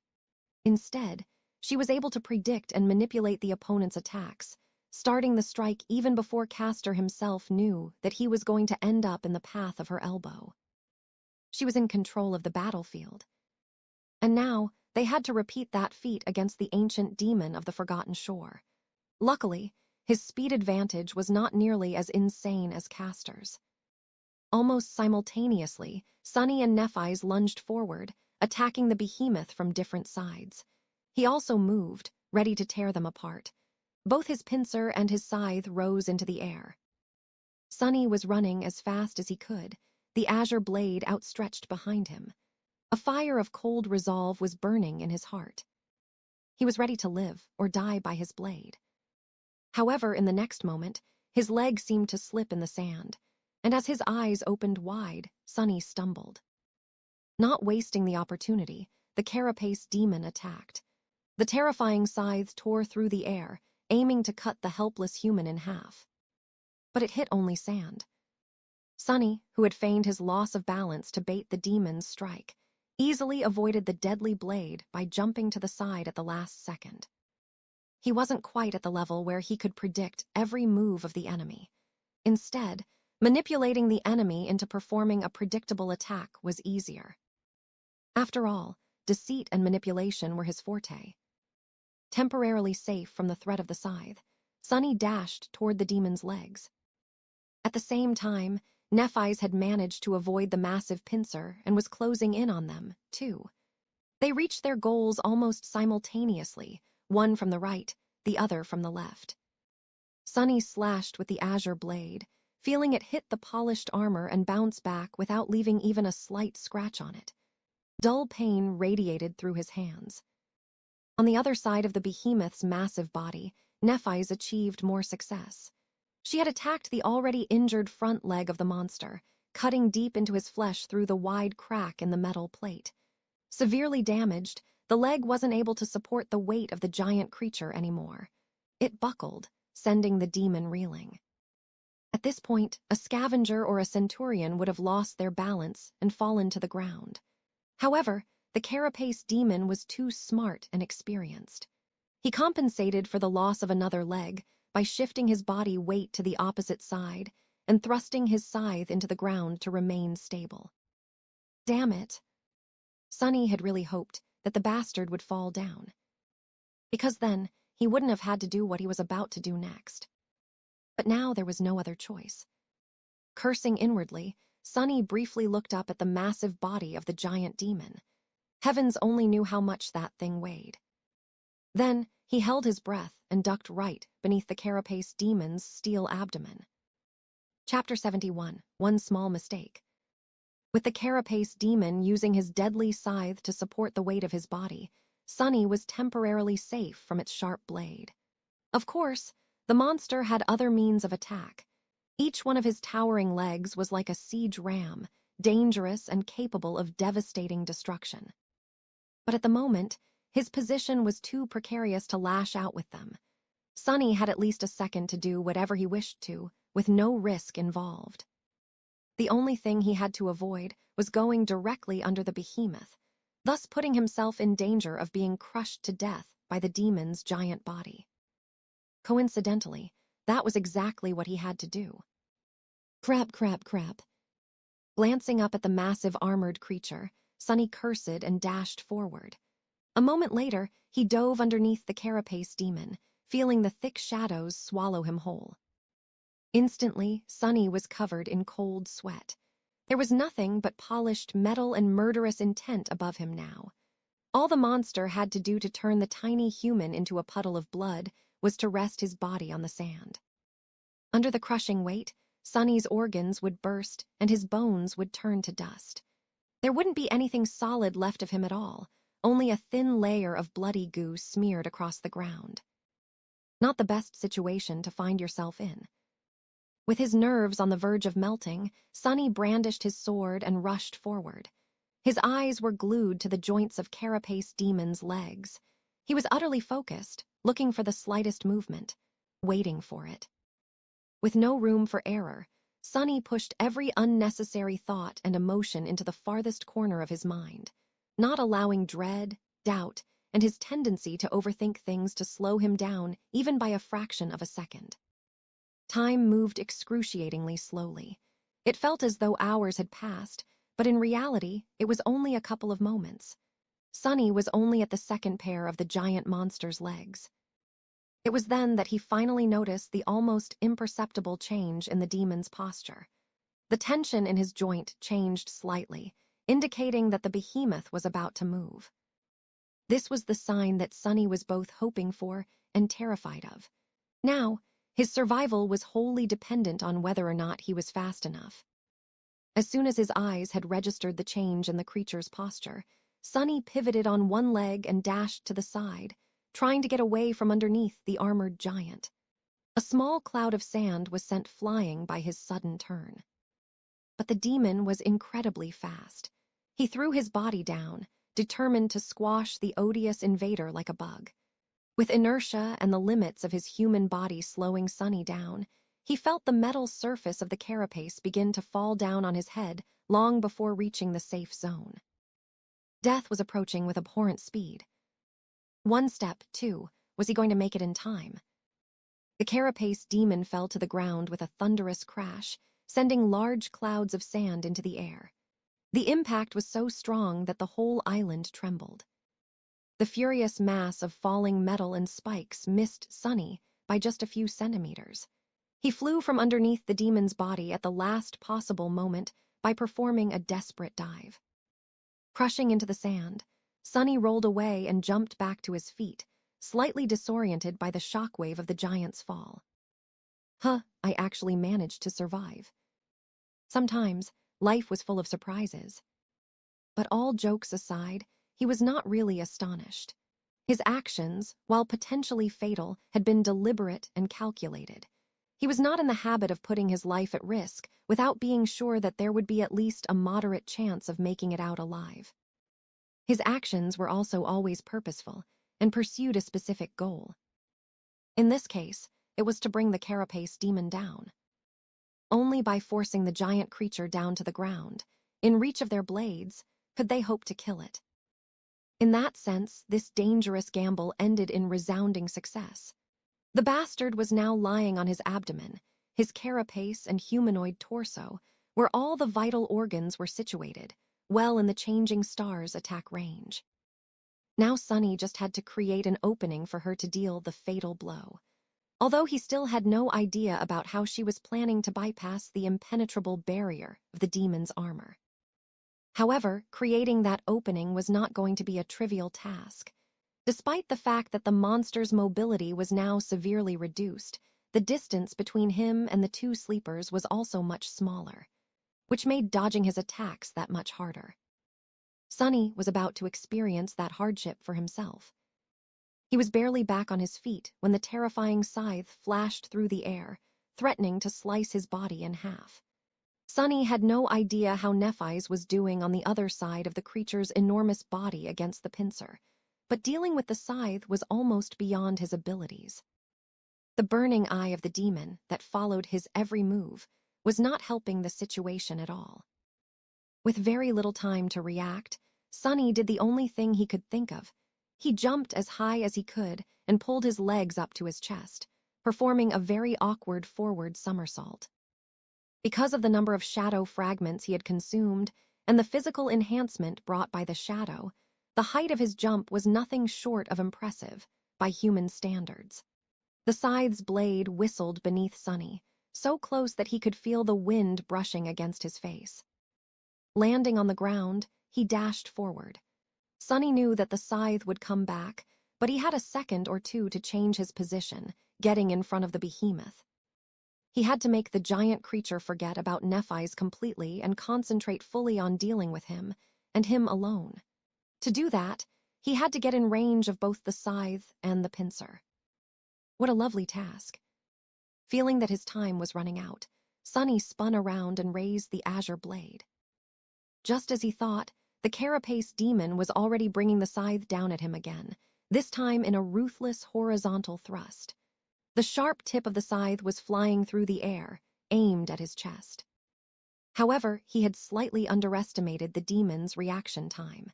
As the result, there was already no time to dodge. One small mistake was the difference between life and death on the Forgotten Shore. The scene of their first fight against a carapace centurion flashed in Sunny's mind.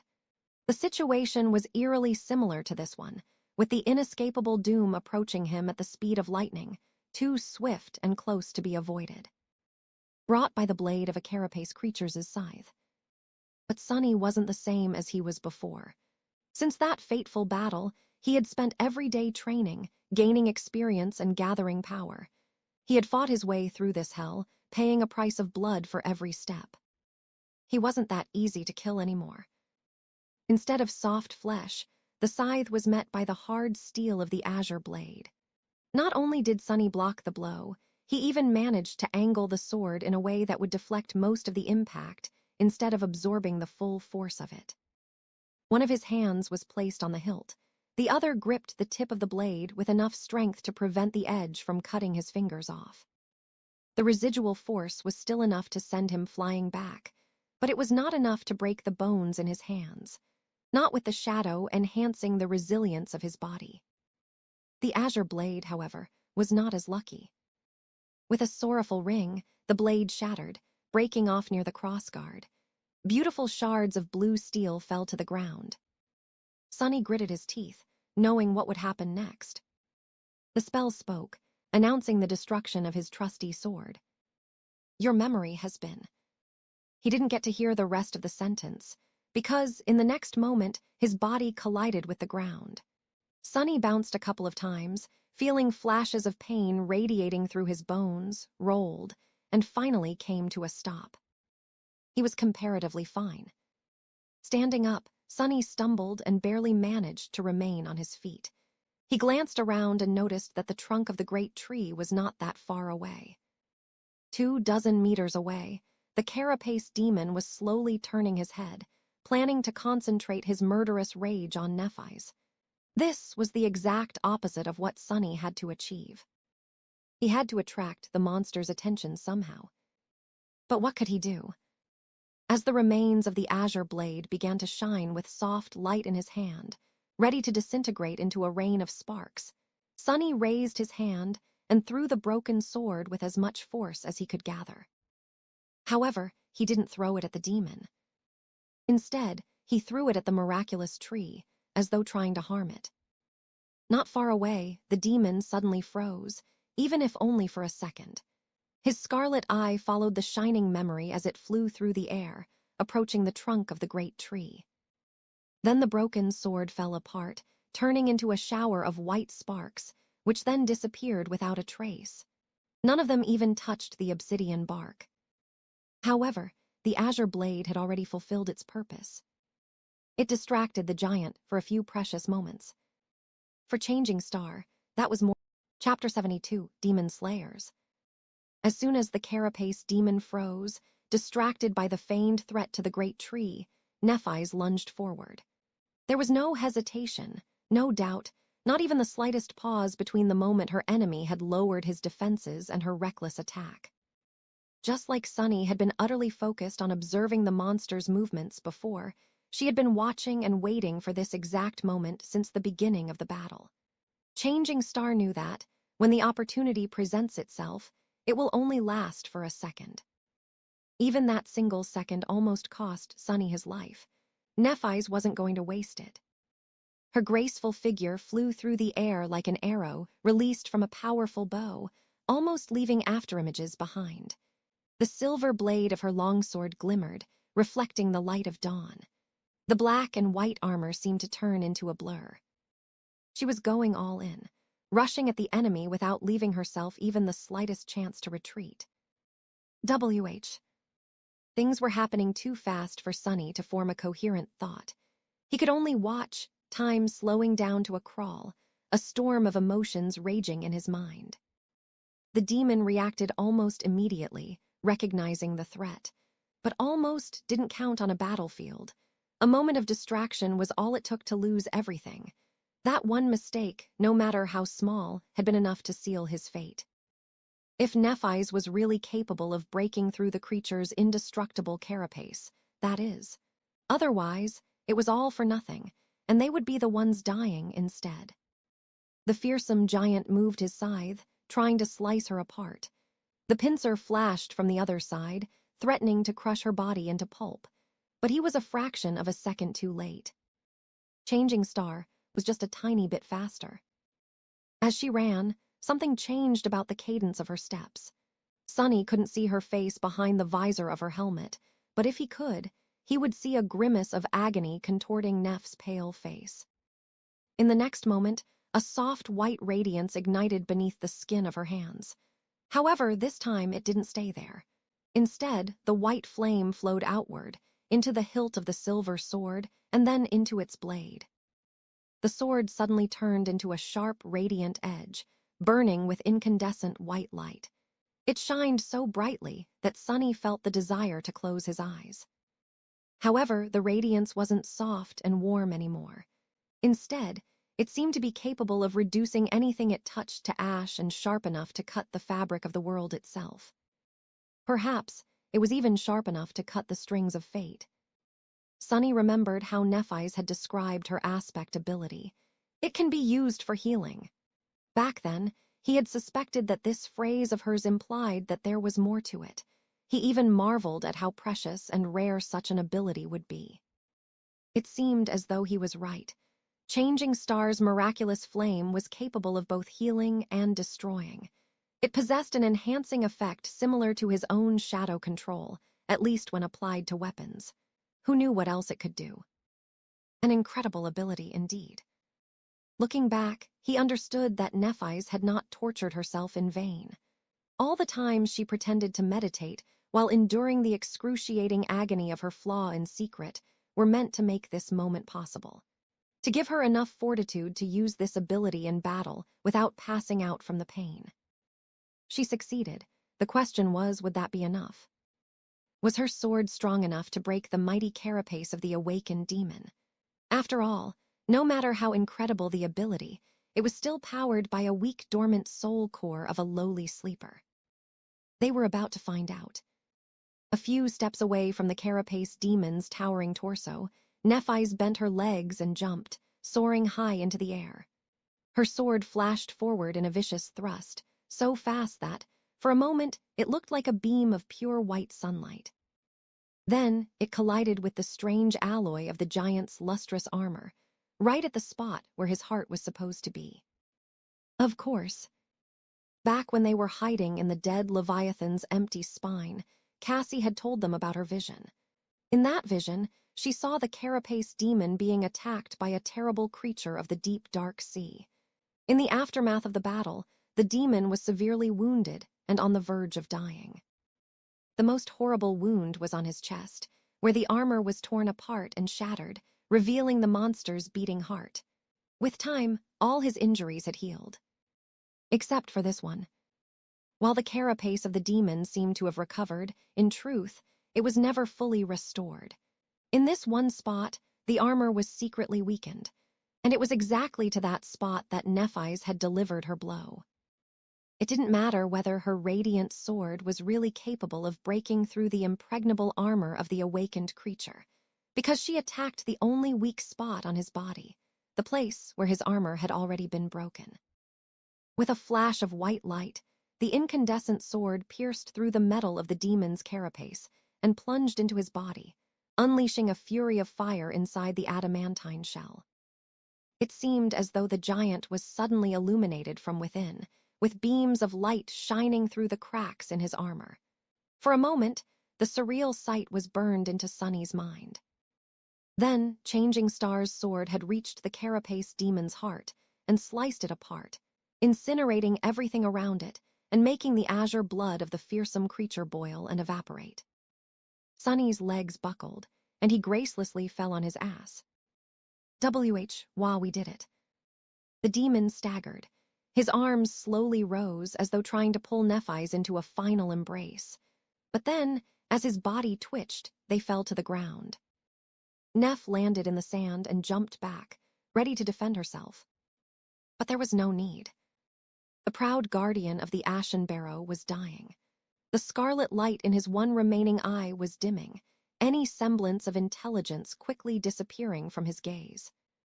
The demon heavily slumped, all remnants of strength abandoning his mighty body.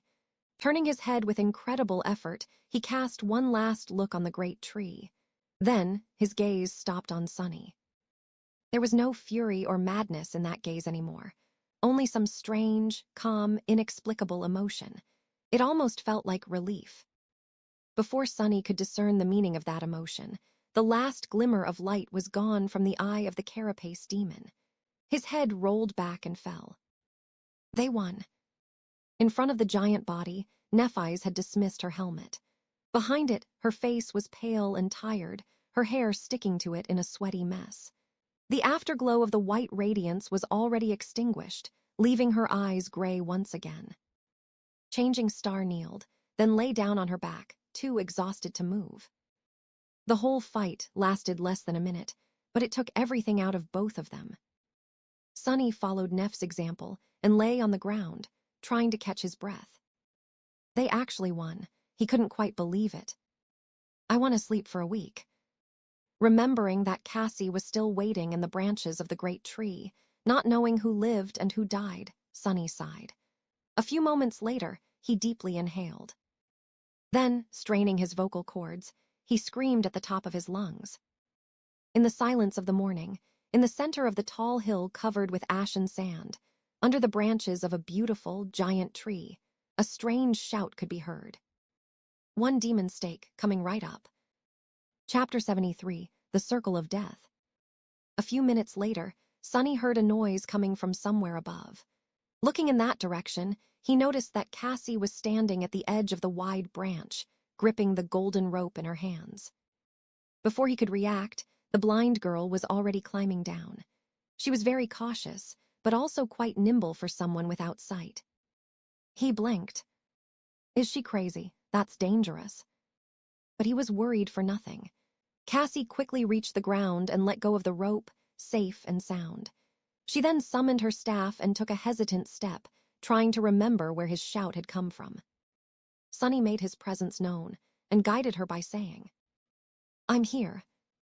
The blind girl turned her head in his direction and walked forward, carefully feeling the ground in front of her with the staff. Because of how uneven the surface of the island had become, it took her longer than usual to reach him. Just as she was about to walk past, Sonny spoke again. "Hey, Cass." Cassie stopped and lowered her head with a surprised expression. Then she asked, "Why are you lying on the ground?" He smiled weakly. It's very comfortable." Suddenly, the blind girl frowned and asked in a worried tone, "Are you hurt?" Sonny shook his head with a sigh. His sense of humor was not always appreciated. In fact, it had often landed him in hot water in the past. "Just bruised all over. Nothing serious. I'm just really tired. That one was really intense." Since Cassie was still frowning, he thought for a moment and added, "Neff is also fine. She's resting a bit further away." Finally, the delicate girl relaxed. Her face cleared, and she offered him a hesitant smile. "You really killed that demon."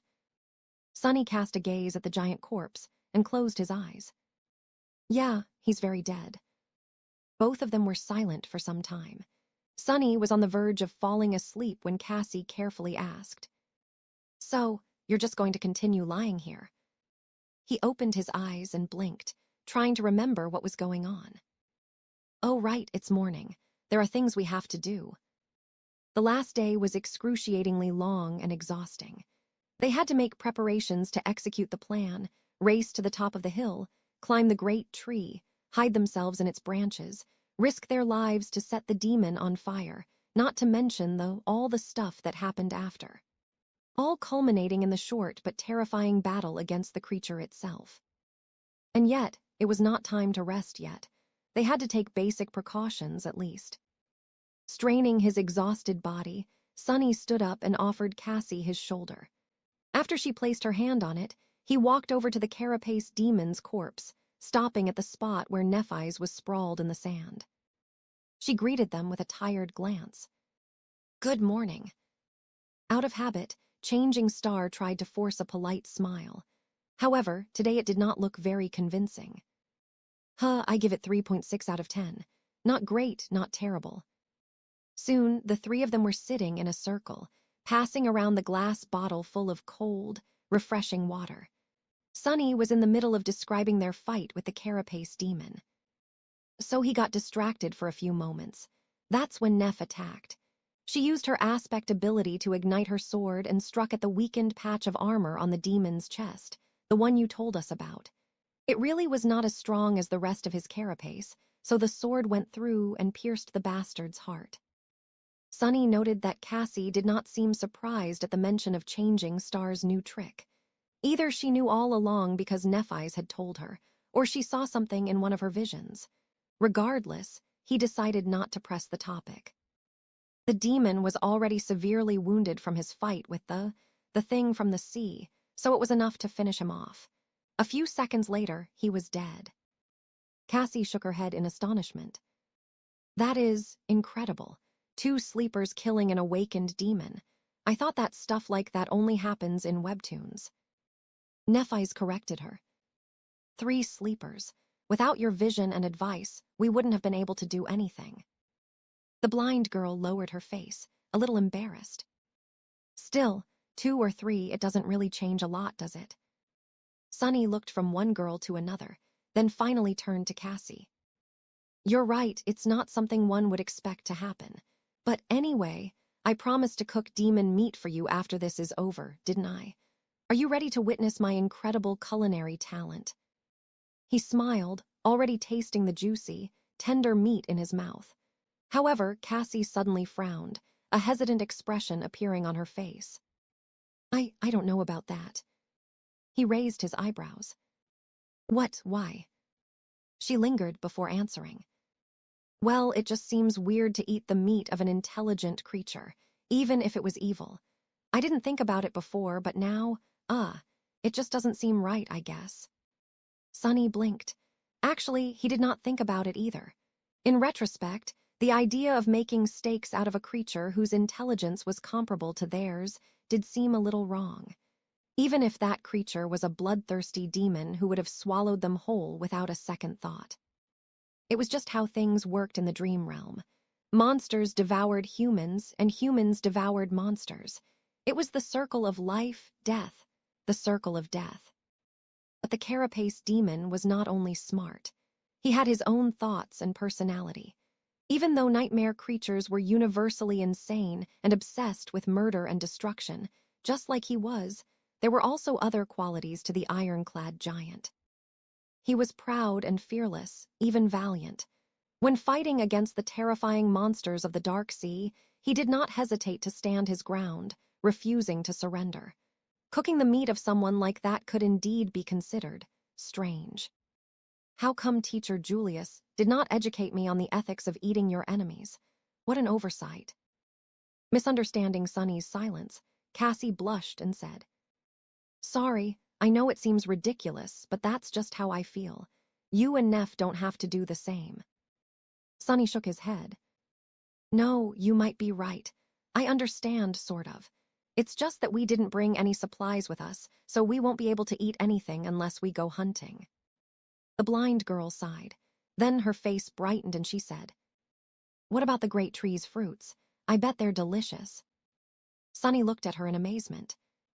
"Are you serious?" Cassie was visibly confused by his question. Yes, why?" He blinked a couple of times before answering. "That tree is magnificent and pretty, but it's also very strange and suspicious. Why is it able to grow here when nothing else can? I'm pretty sure that it's the reason why all the coral around the Ashen Barrow is dead. Have you seen anything else capable of damaging the labyrinth itself?"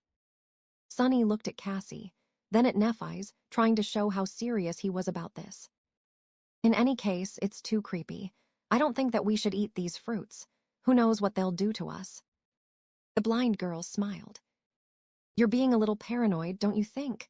A tree is a tree. Actually, I think it's a wonderful example of how life can prevail against all odds, even in this terrible place. I'm willing to bet that its fruits are perfectly fine."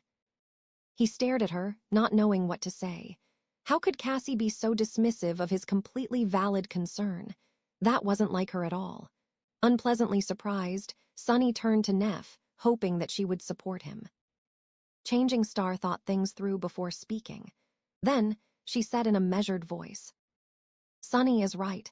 There are too many strange things about that tree. Eating its fruits would be too risky." Finally, a voice of reason. He exhaled, relieved. However, his heart was still inexplicably gripped with worry. As Cassie sighed with disappointment, Changing Star turned to him and asked. The echo was destroyed. Sonny's face darkened. He was still pained by the loss of his loyal scavenger. "Yeah, the demon acted faster than I had expected. He killed it before I could do anything."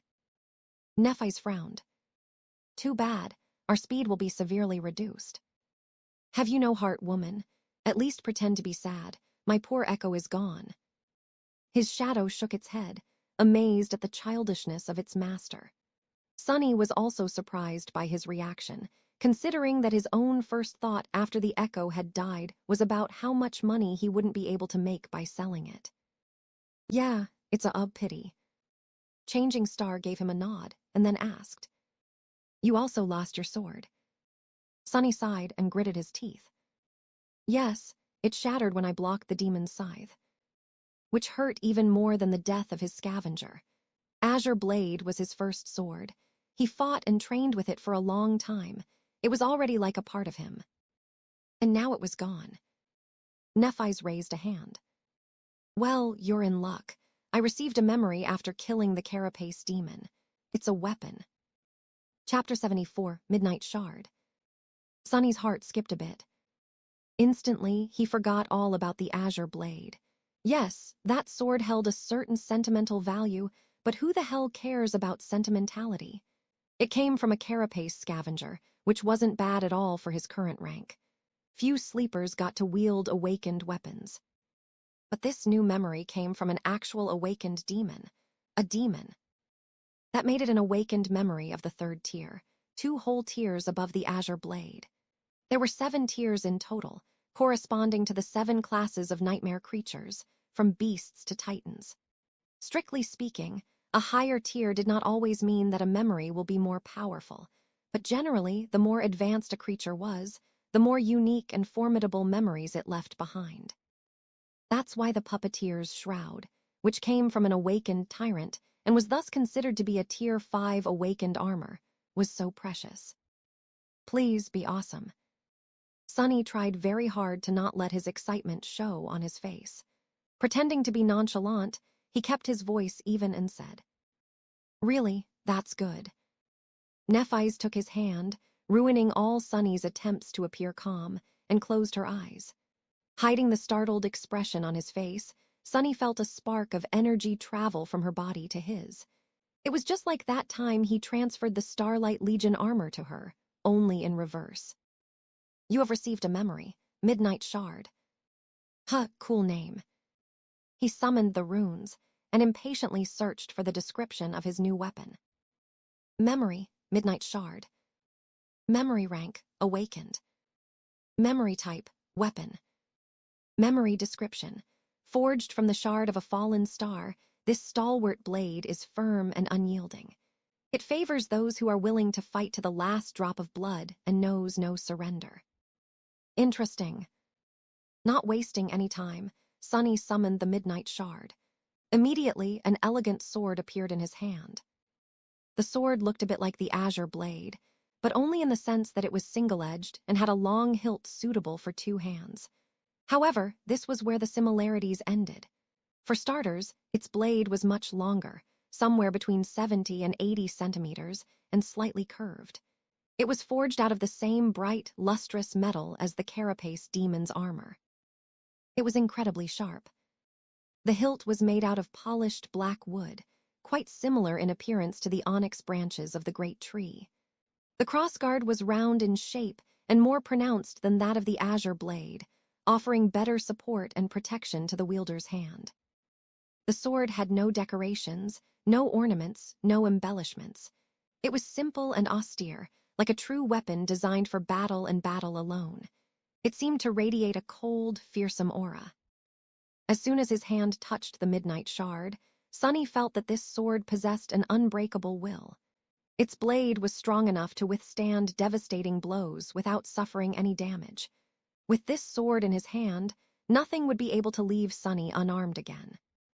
More than that, there was a strange new sensation somewhere deep in his heart.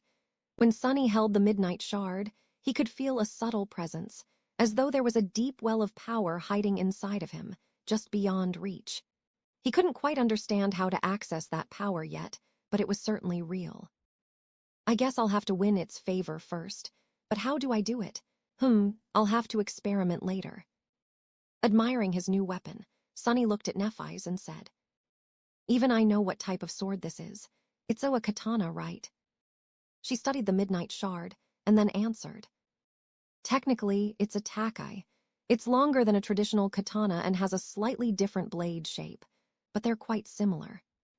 A takai, well, it sounded nice anyway. And most of the principles he had learned with the azure blade could be applied to a sword of this type as well, since they shared the same foundation. The new acquisition wasn't quite enough to make Sunny forget about the loss of the echo, but his mood did improve significantly. He liked the Midnight Shard a lot. There was beauty in its simple, resolute design. It was understated and deadly, kind of like Sunny himself. It was a significant upgrade. Suddenly, a dark thought appeared in Sunny's mind. Glancing at Nephi's, he cleared his throat and said after a bit of hesitation, It's a very nice weapon. Tier 3, no less. Are you sure that you don't want to keep it for yourself?" Changing Star was the one to deal the final blow to the carapace demon, after all. By right, the memory belonged to her. But Sunny really hoped that she would refuse. Nephi's shook her head. "I already have a sword. It suits me. Inwardly, Sunny sighed with relief. Good, he thought. Makes you wonder, though, if she's unwilling to exchange her longsword for a Tier 3 weapon. Then what is the tier of that silver sword of hers? He didn't buy the idea that it simply suited Changing Star better even for a second. She had told him herself that the principle of using these types of swords was basically the same. Upgrading to the Midnight Shard and giving the old weapon to Sunny would not have caused her any problem. The only reason she would refuse it was that it would have been a downgrade instead. Once again, he became curious about the exact circumstances of how Neff had gotten her true name. To receive his own, Sunny had to kill an awakened tyrant. Could it be possible that she had done the same, or even something more incredible? But he was too tired to try and fish for information. They all were. Afraid that the strange winged creature they had seen devouring a dead centurion would appear again, this time to claim the remains of the carapace demon. The three sleepers relocated to a far side of the island and hid behind the trunk of the great tree. Only when they were sure that nothing would be able to notice them from above did they finally allow the exhaustion to prevail and went to sleep. Sunny fell into dreamless darkness almost instantly, happy to finally be able to rest. However, this time something strange happened. He actually saw a dream. Strange, Sunny thought. This isn't supposed to happen in the dream realm, right? Then there was no more time to think. Chapter 75, Broken Dreams. Sunny woke up from the insistent sense of alarm coming from his shadow. Groggy and disoriented, he opened his eyes and sat up. What's wrong? He looked down at the shadow and saw it repeatedly pointing up with a tense expression on its well. It didn't have a face. He could just tell that it was nervous. Trouble. Sunny looked up and saw nothing but the scarlet leaves of the great tree. The sky was hidden, but he could easily tell that the sun was still up. It seemed that he was asleep for just a few hours. There was no threat anywhere in sight. He frowned. What got you so spooked? The shadow just pointed up again, seemingly irritated by his stupidity. Sunny blinked a couple of times and addressed it again. High in the tree, higher in the sky. Finally satisfied, the shadow crossed its arms. Something dangerous is above the island, that creepy raven thing again. He had to check, but why did he feel as though he was forgetting something? Sunny scowled, trying to understand where this feeling of missing something important had come from. What was there to miss? He was asleep, then woke up and conversed with the shadow. Asleep. Suddenly, he remembered bits and pieces of a strange dream. At least it seemed like a dream, was it? People weren't supposed to dream in the dream realm. It was just how things worked, from what he knew. Only Cassie seemed to be an exception from this rule. He didn't remember much about this supposed dream of his, with even the remaining fragments already fading from his memory. There was a woman grabbing him by the shoulders, an expression of horror and panic on her face. She was saying something, but he couldn't hear what. No, not a woman. It was Cassie. Yes, it was her, and the thing she was saying. Sunny strained his memory, trying to catch the pieces of the dream before they completely disappeared. Yeah, I think she was saying, Suddenly, he could clearly hear Cassie's frightened, tense voice as she was hurriedly telling him to remember something, repeating the same sentence over and over again in a begging tone. You have to remember, Sunny. 5. It's 5. Remember, you have to remember, it's 5. What a strange dream. Sunny cast a glance at Cassie, who was sleeping peacefully near Neff, and shook his head in bewilderment. He wasn't sure if this memory of his was really a dream or some strange scene he had imagined right before falling asleep. With how the dream realm worked, he was leaning toward the latter possibility. Still, I better tell the girls when. He was distracted from this thought by the shadow, which waved its hands impatiently. Oh, right, there's a threat in the sky. Instantly, Sunny had forgotten all about his intention to share the contents of this strange memory of his with Nephi's and Cassie. In fact, he had forgotten that it was strange and possibly important altogether. This lapse in his judgment was sudden and unnatural, but since Sunny couldn't remember things that he had forgotten, he didn't notice anything amiss and went about his business as if nothing had happened. If he did, he could have realized that this might not have been the first time he had forgotten something important since they arrived at the Ashen Barrow. Standing up, Sunny summoned the midnight shard and glanced darkly at the blood-red leaves of the great tree. Feeling the coolness of the black-polished hilt in his hand, he felt a little calmer. Woken up by his quiet movements, Nephise opened her eyes and looked at him, her body tensing up. There was a silent question in her eyes. Sunny shook his head. "I don't know yet. Stay with Cassie while I check things out." Leaving the girls behind, Sunny walked forward. He was planning to reach the edge of the island, where the branches of the colossal tree were not as thick, and the sky could be seen through the openings in its crown. Technically, he could have sent his shadow to do this instead of going himself. But in situations like this, where the danger was unknown, Sunny usually preferred to keep the shadow close by in case he needed to use it. Reaching the eastern slope of the Ashen Barrow, he carefully looked up, still hidden in the shadow of the great tree. Up above in the vast gray sky, a small black dot was circling around the island. Sunny's chest became heavy with wariness. Back when the terrible winged beast had first appeared, it looked exactly like this from the distance. Leaving the shadow behind to keep watch on the black dot, he returned and briefly told Nephise and Cassie about his discovery. "Right now, it's just flying above the island. I don't know if it's the same creature or not, and when it is going to land." Changing Star frowned. Last time, it wasn't very interested in searching for live prey. Perhaps it's mostly a carrion eater, and thus is only interested in the carapace demon's carcass. Cassie offered her own opinion. "Maybe we're too weak and little to satiate it. After all, it never came for the corpses of the scavengers we had slain, as if eating mere beasts is beneath it." Sunny shook his head. Back then, it did come for the carapace centurion's meat, but it took a few scavengers with it as well before leaving.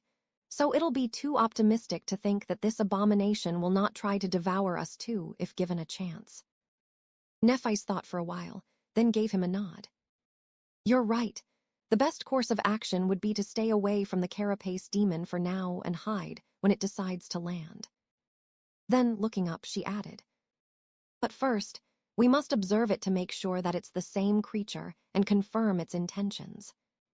Not having an argument against this logic, Sunny led the girls to the spot where he had left his shadow. There, they sat on the ground and watched the black dot as it circled around the Ashen Barrow. Observing the flying creature left them disturbed and unsure of what to do. The black dot drew closer a few times, allowing them to discern that it was indeed the same terrible monstrosity that they had encountered a few weeks before, or at least a creature of the same type. However, it never got too close to the crown of the great tree, as though hesitating to land in its shadow. What's worse, as hours passed by, it was joined by two other abominations of the same breed, each as horrifying and repulsive as the first one was. Now, 3 black dots were circling in the skies above their heads, filling Sunny's heart with dread. One of those creatures, with its corpse-like white body and raven-black feathers, with an unnatural mess of powerful limbs protruding from its wide chest, each ending with a set of terrifying talons, was enough to wipe out their entire group. The memory of how easily the creature had broken through the adamantine shell of the carapace centurion with its massive beak was still fresh in his mind. He suspected that these abominations were at least as powerful as the carapace demon was, or perhaps even more so. And now there were 3 of them. "We'd better hide well," he thought, cold sweat running down his back. However, the flying monsters seemed to be reluctant to approach the Ashen Barrow for some reason. They just circled around it, sometimes hesitantly approaching, but then gaining height again. Their behavior was strange and disturbing. After some time, Cassie quietly said, "Maybe they're not hungry." Sunny blinked, trying to imagine a world where a nightmare creature might not be hungry. Was it even possible? He, on the other hand, "I don't know about these albino chickens, but I'm hungry as hell." This was true. The 3 of them had not eaten anything since yesterday. Sunny was afraid that if the abominations did decide to land on the island, the loud growls of his stomach would give away his position. Nephi's glanced at him and asked, "Want to eat some grilled chicken?" Sunny opened his eyes wide and hissed, "Don't even think about it." She stared at him, then turned away with a smile. That was a joke. She knows how to joke. Well, at least someone's sense of humor was worse than his. In the end, their worst fears did not come true. After the sun began to roll toward the horizon, the three flying abominations finally made a decision and left the skies above the Ashen Barrow, flying west in a loose wedge formation. They never descended low enough to notice the three sleepers, let alone landing on the surface of the large island. Sunny was left drenched in sweat and tired from anticipating a disaster, almost disappointed at the fact that all this worrying had turned out to be for nothing. Looking at Cassie, who couldn't see that the danger had passed, he said, "They're gone." The blind girl exhaled with relief and relaxed, the frown disappearing from her face. Thank heavens. Sitting here and waiting was 5 times worse than hiding from one of them at those cliffs. For some reason, Sunny flinched a little. What did you say?" "I said that waiting for them to land was very tiresome." He blinked, not understanding why he had reacted so strangely to this innocuous sentence. Did he see a dream having to do with Cassie and number 5? Right, he did. Not that it was anything to think twice about. "Oh yeah, you're right." Then he turned to Nephi's and asked, "What do you want to do now?" Changing Star looked west, where the black dots had disappeared from sight, and said after a short pause, "Let's check the western edge of the island and decide on the next high point to reach." Sunny shrugged, not having any objections. Cassie smiled. "Good idea. Who knows, maybe we'll finally see the walls of the castle." Soon they had crossed the island and approached its western slope. Here, the ground was raised just before plunging down, forming a natural rampart that hid the landscape from their eyes. Nephi's was the first to climb up and reach the top. Sunny was just behind her when he felt that something was wrong. Changing Star's posture was somehow strange, stiff and rigid, as though she had suddenly turned to stone. Stepping on the ashen surface of the natural rampart, he worriedly looked at Nephi's and noticed a grim, resentful expression on her face. He had never seen her in such a state before. Turning his head, Sunny looked west and then narrowed his eyes.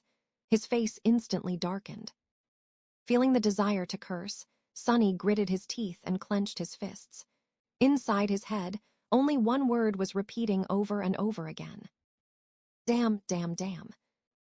Chapter 76, The Abyss. Beyond the western edge of the Ashen Barrow, the landscape of the Forgotten Shore was not at all like what Sunny had expected and hoped to see. On this side of the island, the slope was much steeper. At the spot where it was supposed to end, the familiar sight of the flat wasteland was nowhere to be seen. Instead, the ground continued to slope downward at a less drastic, but still considerably sharp angle. It continued far into the distance. In fact, the whole island appeared to be standing on the edge of a colossal depression in the earth, one that stretched as far as the eye could see. With its edges slightly curved, it resembled a giant crater left behind by an unimaginable impact. From what Sunny was able to observe, the crater's diameter could only be calculated in hundreds of kilometers. The roots of the giant tree, which could be seen protruding from the soil far below, seemed like tiny blades of grass in comparison to the sheer size of the abyssal chasm's wall. It was like the whole world was tilted on its side, making Sunny's head spin. In short, there were no more high natural features to the west of them. The only way forward was to go down, with no hope of finding shelter from the crushing torrents of the dark sea. Which meant that there was no way forward at all. Their journey to the west had come to an end. And with it, all hope of finding a gateway to the real world was lost. Sunny stared at the desolate landscape, feeling rage and disbelief clawing at his heart. He just couldn't believe that all their struggles were for nothing. But the proof was right in front of him, real and undeniable. Damn it all. He tried to think of some cunning way to solve the situation, but there was nothing his imagination could come up with. The dark sea with all its horrors drowned the world every night, and the only way to escape it was to climb high enough before the sunset. With no heights anywhere in sight, what could he do? Sunny glanced at Nephi's, who seemed to be even more crestfallen than him. Her face had turned into an icy mask, a dark look full of bitterness and resentment in her eyes. He opened his mouth, trying to come up with something to say, but no words came to his mind. In the end, they both remained silent until the distant rumble announced the return of the dark sea. Deep in the colossal crater, dark torrents appeared from beyond the horizon, rushing to fill it to the brim. A little bit stunned, Sunny watched as the water level rapidly rose, finally turning the endless chasm into a vast sea of black. Then it began to overflow, sending an unstoppable flood of water into the wasteland. Flowing past the ashen barrow, it rushed inland, crushing against the coral of the crimson labyrinth. Soon, the whole world was covered in seething black water. Sunny licked his dry lips and turned to Nephi's. After a short pause, he said in a raspy voice, "I think we found the source of the dark sea." She lingered, watching the last rays of sunshine slowly disappear from the sky, then turned to him with a grim expression on her face. "Let's head back." All three of them felt lost and heartbroken because of the terrible discovery. Cassie, in particular, seemed to be utterly shocked. "It doesn't make sense, it just doesn't," she mumbled on their way to camp. "How could it be?" Gripping Sunny's shoulder, she quickened her step and asked, "Are you sure that there's nothing higher than the sea level out there? Are you absolutely sure?" He sighed, feeling his mood turning even darker than before. "Yes, we looked quite thoroughly. The whole land just goes down, down, and down. It stretches to the horizon as far as we could see, in all directions except for the east. The ashen barrow is right on the edge." The blind girl shook her head. "But how could it be?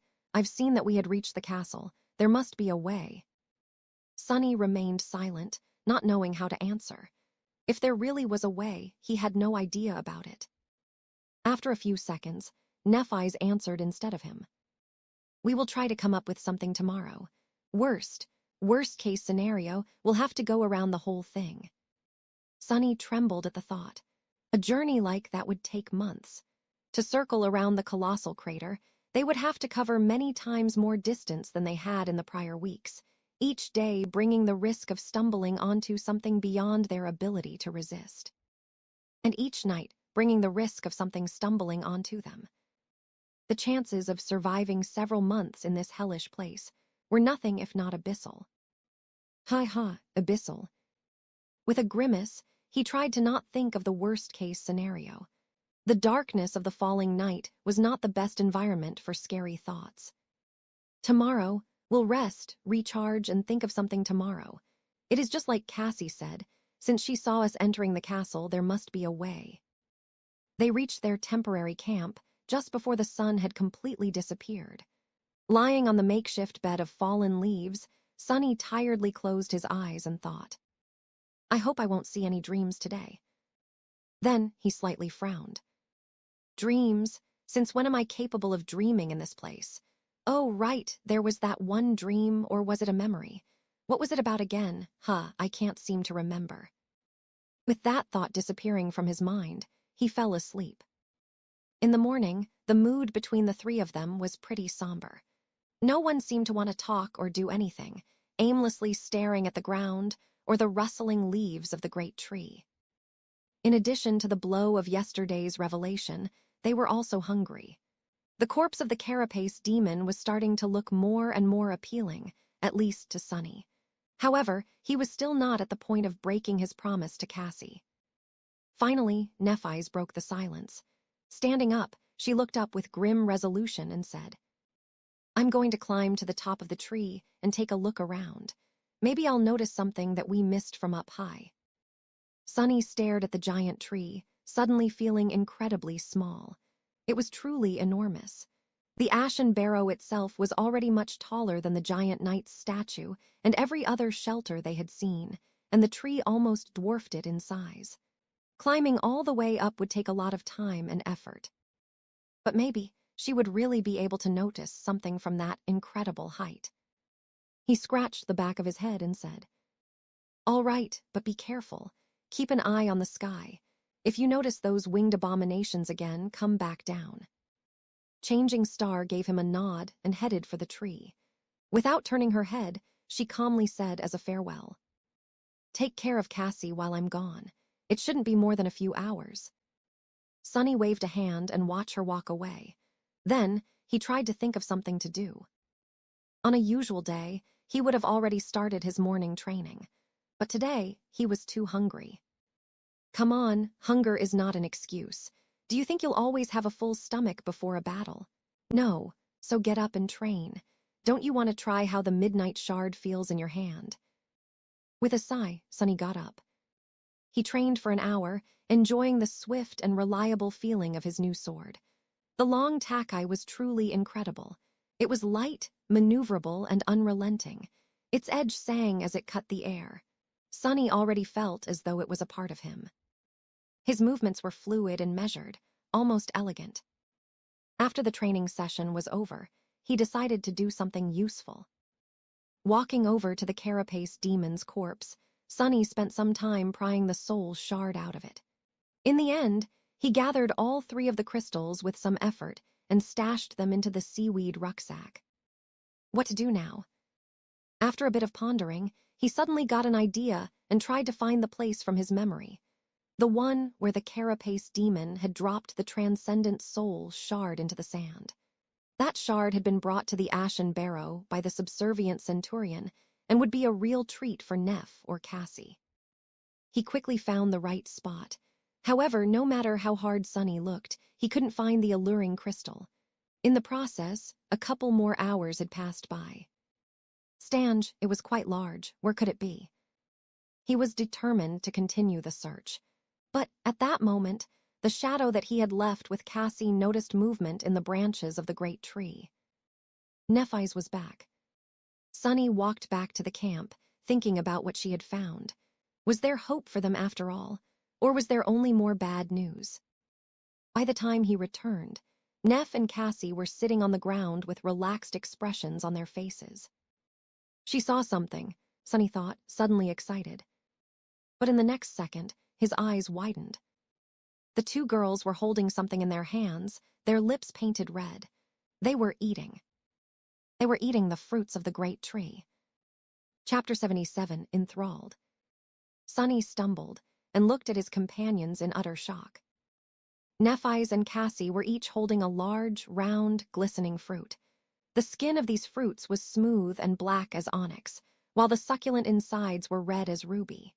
Their hands, chins, and lips were smeared with red juice, making it look as though they were feasting on blood. The air was filled with an alluring, sweet aroma. Sunny recoiled, but his stomach involuntarily growled, reminding him how hungry he was. Nephi's looked at Sunny and offered him a relaxed smile. "Hey." He stared at her, lost for words. Finally, after a few seconds had passed, Sunny collected himself and screamed. "What do you mean, hey? What the hell are you doing?" His voice was loud, full of disbelief and anger. Both Neff and Cassie turned to face him. They were visibly confused. "Why are you shouting?" Sunny gaped at them, feeling like he had lost his mind. Why were they so nonchalant about this? What was going on here? Trying to find some sense in the situation, he took a cautious step forward and looked at Nephi's. Did she wait? What was he thinking about? He was so hungry. It was hard to concentrate on anything except for food. Shaking off the unexpected memory lapse, Sunny remembered what he was about to say and pressed. "Why did you change your mind?" Changing Star frowned. "Changed my mind. About what?" He clenched his teeth, thinking that she was trying to fool him. "About the fruits. I thought we had agreed to avoid eating them." Nephi's blinked, a confused expression appearing on her face. "Did we? Why?" Sunny opened his mouth to answer, but then froze. Actually, why did they make that agreement? I can't quite remember." He was sure that there was a reason, but his memory was completely blank.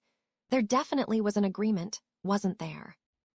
He was pretty sure that there was, at least up until a few moments ago. Now, however, did he imagine the whole thing? There really was no reason not to eat the alluring fruits, especially when the three of them were so hungry. No, wait, that's not right.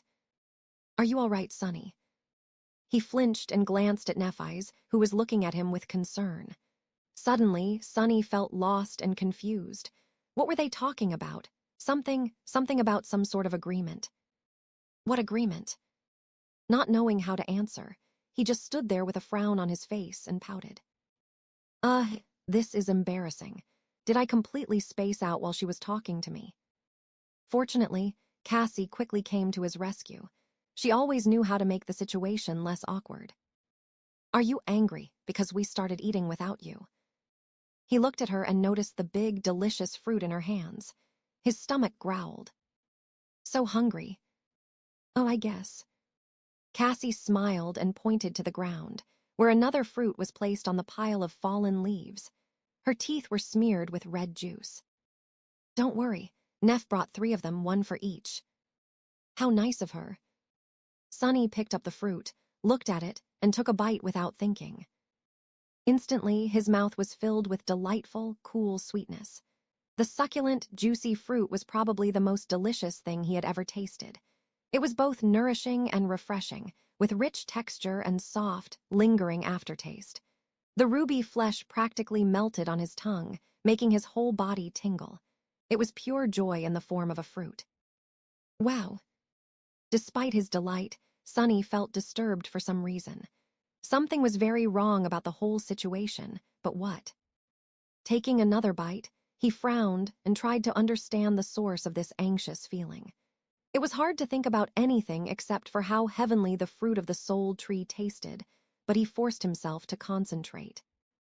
Soul tree, since when? Wait, don't get distracted.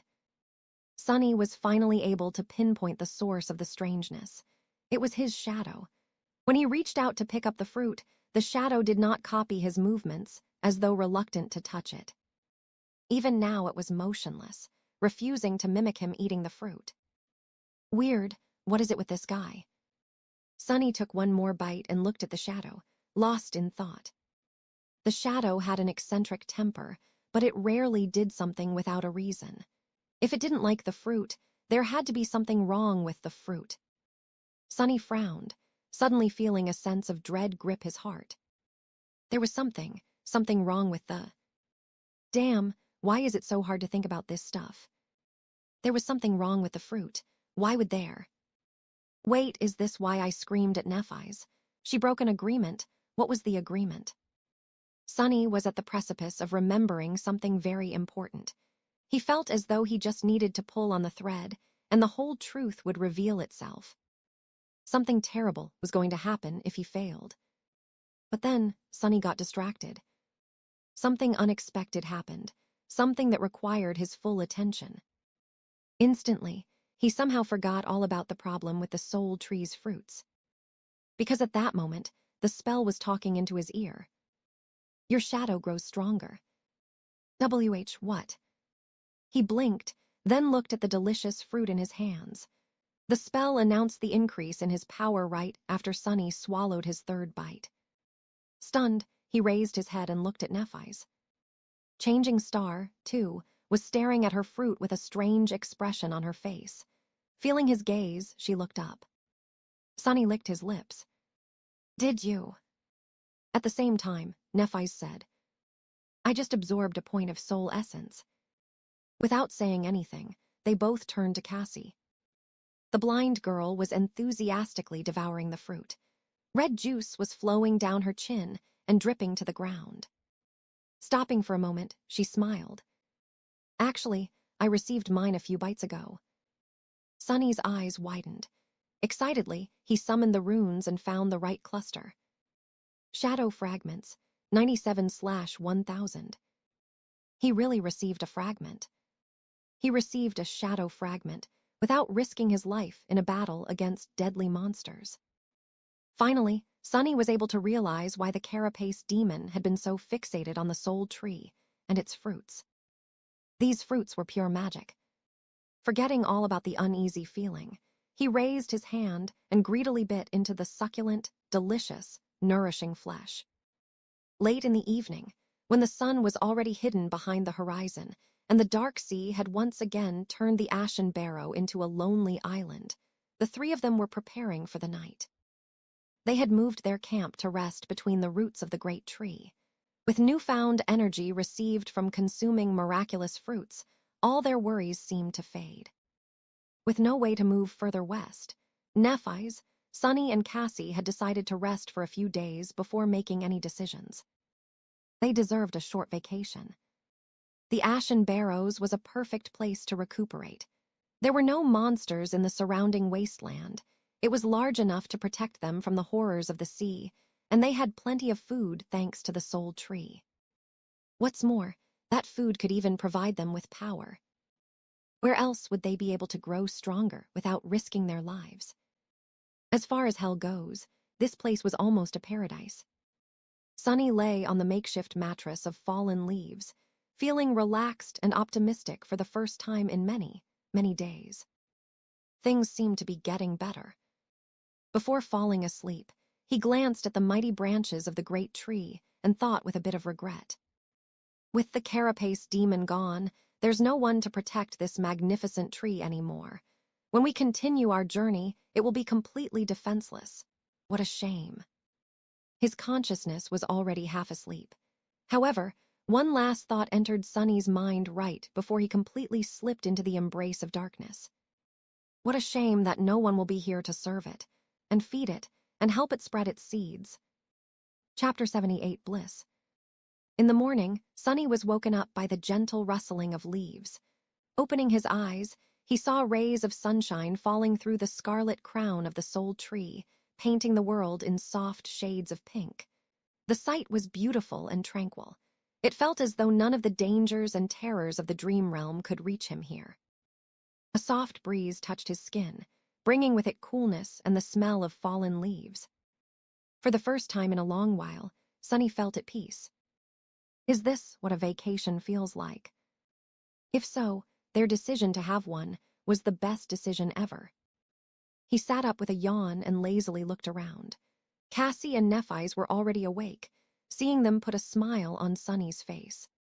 Why the hell am I grinning?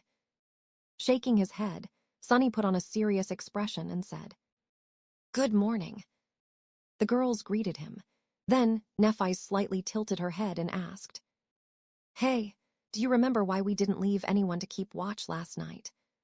Sunny blinked. Indeed, why hadn't anyone guarded the camp? No, I guess we were too tired. Plus, it's so safe here. Why deprive ourselves of sleep?" She frowned. Sunny expected Changing Star to berate them, but unexpectedly she just shrugged. "I guess."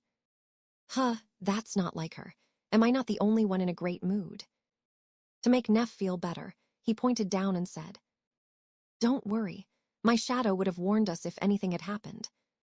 She seemed to have forgotten about her question already, returning to whatever she had been doing before. All three of them were easily distracted these days. Sunny sighed. "So, what are you guys going to do today?" Cassie turned to him with a smile and answered in a teasing tone. "Nothing. We're on vacation, remember, so we're just going to rest and relax." Sounds like a plan. Speaking about plans. At that moment, Cassie scowled and said with a comically strict expression, "You too, Sunny. You are not allowed to plan, plot, and scheme. Just sit back and enjoy the day. All right." Sunny scratched the back of his head. All right. He felt as though he was forgetting something. But what? Looking at Nephi's, Sunny hesitated and asked, "Remind me, why did you climb the soul tree yesterday?" She glanced at him in confusion. I don't really remember. To get the fruits." Sunny smiled at the mention of the miraculous fruits and nodded. "Yeah, that makes sense." A few days passed by. Sunny, Nephi's, and Cassie spent them idling away, not concerned with anything in the world.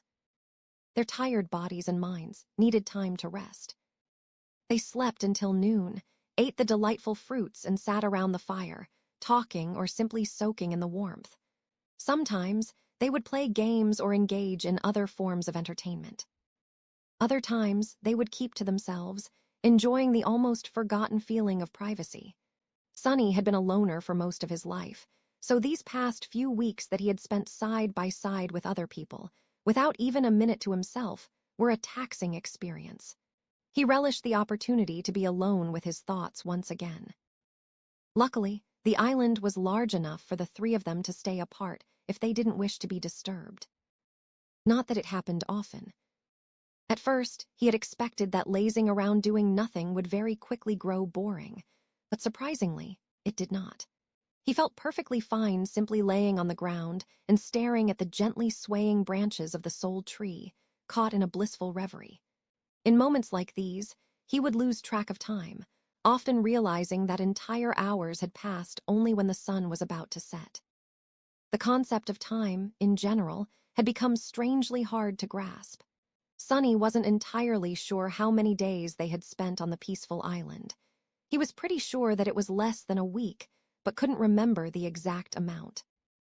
Not being able to remember something had become a common occurrence. All three of them were turning increasingly absent-minded and forgetful. Sometimes, Sonny would catch himself straining to remember details of his previous life or notice the strangeness of their behavior. But a minute later, he would forget about these concerns, distracted by some innocuous thought or occurrence. His memory was becoming hazier and hazier. The only clear things in it were how delicious and refreshing the magical fruits were, how pleasant it was to live under the shade of the soul tree, and how magnificent it was. The tree was beautiful, benevolent, and generous. It protected them from the cursed blight of the Crimson Labyrinth, kept the monsters away, and provided nourishment both for their bodies and for their soul cores. Sonny was becoming increasingly convinced that finding the majestic soul tree was a true blessing. The thought of leaving its gifts behind and returning to the horror of the outside world seemed less and less attractive. Why leave when they were perfectly happy here? Well, at least two of them were. While Nephise was as carefree and tranquil as Sonny and Cassie in the beginning, as time went by, she grew strangely despondent and gloomy. It seemed as though she had reverted back to her old, distant, and unsociable self. Instead of chatting or relaxing with them, Changing Star ended up spending most of her time sitting on the western edge of the island alone, staring into the distance with bleak eyes. Sonny had no idea what was wrong. He was worried about her. Not even the frequent, insistent lapses of memory managed to overcome his concern about Neff. On one of the evenings, Sonny approached the western slope of the island, feeling as though his head was about to split from pain. For some reason, he kept forgetting the reason for this visit on the way here. It took all of his willpower to hold on to his intentions. He wanted to check on Nephise. Just like always, she was sitting at the ridge of the western edge, gazing into the distance. Sonny climbed onto the ridge and sat down, looking at her with hesitation. "Hey, Neff." Changing Star glanced at him. Her indifferent expression was back, making any attempt to understand her true emotions futile. However, it was clear that she was not all right. "Hey." Sonny scratched the back of his head. Was he seeing things, or was her hair a bit longer than before? "Why aren't you enjoying the vacation?" Changing Star frowned. After a while, she said, "Don't we need to keep moving west?" He raised his eyebrows, surprised. "West? What is in the west?" Neff's frown deepened, turning into a scowl. I don't remember, but I feel. She grew silent, then said quietly, "I feel like I have to do something very important." Abandon the soul tree. What a strange idea. Sonny pondered for some time, trying to understand where she got the idea that they had to move somewhere. Finally, he asked, "Why west of all directions?" Nephise turned to him. There was a strange, pained expression on her face. Gritting her teeth, she whispered, "I don't know." Sonny sighed. If she didn't know, then he, of course, had no idea either. All he knew was that he wanted to make her feel better. But how? Sunny frowned, trying to think of a way. He felt that there was something very obvious that he was forgetting, something that would instantly erase Neff's suffering. When the realization hit him, he froze. Of course, how could I forget? The answer was so clear. He just had to climb the soul tree and find an especially juicy fruit for her to eat. Chapter 79, Twist of Fate. It was already dark when Sunny returned to the great tree. Cassie was asleep, snuggled comfortably under her cloak. There was a peaceful smile on her face. Sweet dreams. She wasn't bothered by her terrible visions in a long time. Everything became better since they decided to stay on the tranquil island. Everything except for Neff's mood. She didn't even bother to return to camp today, staying at the western edge of the barrow. Sunny didn't like that she was so close to the black water. He sighed. I need to get some tasty fruits for her as soon as possible. She definitely would not be able to stay sad after eating the magical fruits. They were so sweet and delicious. Sunny began salivating just from thinking about them. Maybe I'll find one for myself, too. In the beginning, they took turns climbing to the lower branches of the soul tree to gather fruits. Lately, though, Nephi's seemed to be distracted by her strange melancholy. As the result, the group relied on him to bring down fruits for everyone. He had already picked the lowest branches clean, choosing the ripest fruits first. Later ones were smaller and not as heavenly, although they still tasted amazing. Since each fruit was big enough to satiate a person for a long time, they rarely ate more than one in a day. The ripest fruits provided Sunny with 1 or 2 shadow fragments, while the smaller ones gave 1 or even none at all. I wonder how many shadow fragments I accumulated. Should be more than 100, right? Maybe even 110. No way. We've been here just for a few days, a week at most. He could just summon the runes and check, but somehow that thought didn't even occur to him. If it did, he would have been horrified. Forgetting all about the shadow fragments, Sunny looked up and scratched the back of his head. Initially, he was planning to climb the tree in the morning and explore higher than he had previously gone, looking for the best, most delicious fruit possible to give to Neff. But after thinking about it, he decided to not wait until the night was over. He could see perfectly in the dark, after all, and this way, he would be able to give Changing Star a delightful present much sooner. Stepping close to the trunk of the miraculous tree, Sunny began climbing. The first stretch was the most difficult since he had nothing to grab except for small cracks and bumps on the smooth, obsidian bark. Reaching the branches required a lot of effort. However, he was already accustomed to it. Moving his hands and feet almost on instinct, Sunny got higher and higher. Soon, he was already pulling himself on top of an enormous, wide branch. These first branches were as wide as roads. He sat down and rested for some time, enjoying the coolness of the night air. Sunny had never climbed the soul tree in the dark before. Without the bright sunbeams falling through the leaves, it looked strangely different. The vibrant magnificence was gone, replaced with eerie stillness. The rustling of scarlet leaves did not seem calming and tranquil anymore. In fact, it made Sunny shudder. It sounded like thousands and thousands of trapped souls, all screaming in agony. What's up with me today? How can I even think of such things? What a fool. Good thing that the great tree can't hear me, otherwise I'd be so ashamed. Please forgive me, soul tree. Shaking his head, Sunny stood up and continued climbing. He was very disappointed in himself. After all the good things that the tree had given them, he had stupidly doubted its benevolence, its greatness, its desire to devour, always ravenous, always growing, starving, hungry, forever. How ungrateful. Why did he even begin to think about, what exactly was he thinking about? Sunny frowned, failing to recall his train of thought. Whatever. I'm here to find a tasty fruit for Neff, not practice my reasoning. Climbing higher and higher, he soon abandoned the area that they had explored before. The crown of the great tree was vast enough to form a maze of its own. The large branches grew chaotically in all directions, twisting and crossing each other, with thick foliage blocking lines of sight and making any attempt of looking for the fruits difficult and time-consuming. Still, Sunny was determined to continue. He figured that if he went really high, where sunlight was denser, the fruits would be much riper. They had never tried a fruit from the higher branches. If he could find a really amazing one, Nephi's would have to change her mind and abandon her strange thoughts of leaving the island. After all, these fruits were magical. Maybe she'll even smile. Encouraged, Sunny continued climbing. Time slowly passed. After a long while, Sunny finally decided that he had climbed high enough.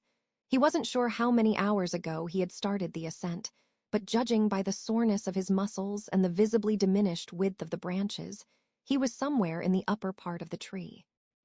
Stepping on one of the branches, he slowly walked forward and looked from side to side. Searching for the fruits was not easy.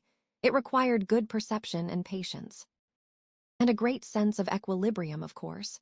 Falling from this height would not be a great experience. In fact, it would be his last.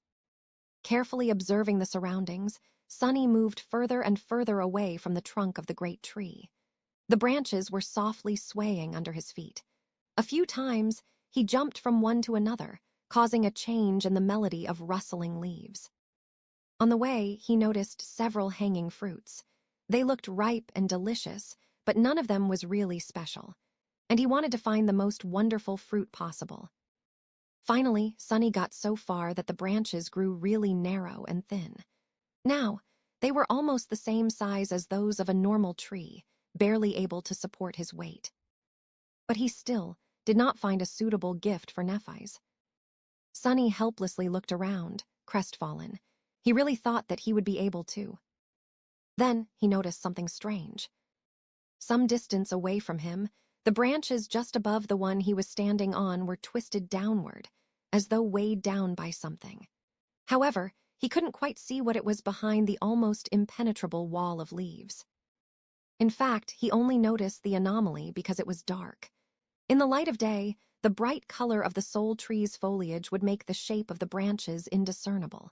But in Sunny's night vision, all colors were muted, almost turning into various shades of gray. Interesting. Jumping, he grabbed onto a higher branch and pulled himself up. Then, careful not to fall, Sunny approached the leaf barrier and forced his way through.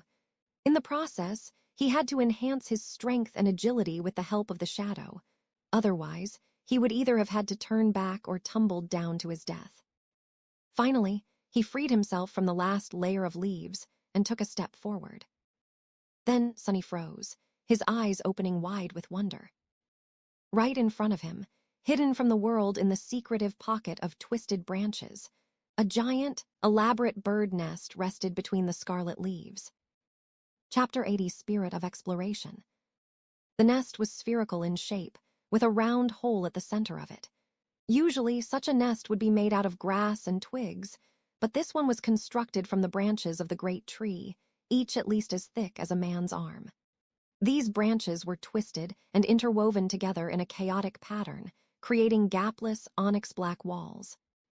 Sunny had never seen anything like it. Birds were a rare sight in the real world, let alone giant ones. The size of the entrance into the nest was large enough for a small truck to pass through. The nest itself was several times bigger. Wow. For a second, he felt a sense of fear, afraid that the giant bird was somewhere near. But then his fears disappeared. The nest looked abandoned. It was ancient and empty, some of its parts already on the verge of collapse. It was as though thousands of years had passed since anyone had been in this hidden, secretive place. The air was filled with the feeling of lonesomeness and desolation. Makes sense. If I barely managed to pass through the leaves, how would a giant monster do it without leaving a giant hole in the barrier? Sunny hesitated, caution and curiosity wrestling against each other inside his heart. On one hand, exploring ancient nests was not the best of ideas anywhere, let alone inside the dream realm. It posed great risks. On the other hand, it also could lead to a great reward. Plus, wasn't it just too damn interesting? In the end, Sunny decided to climb inside the nest to satiate his curiosity.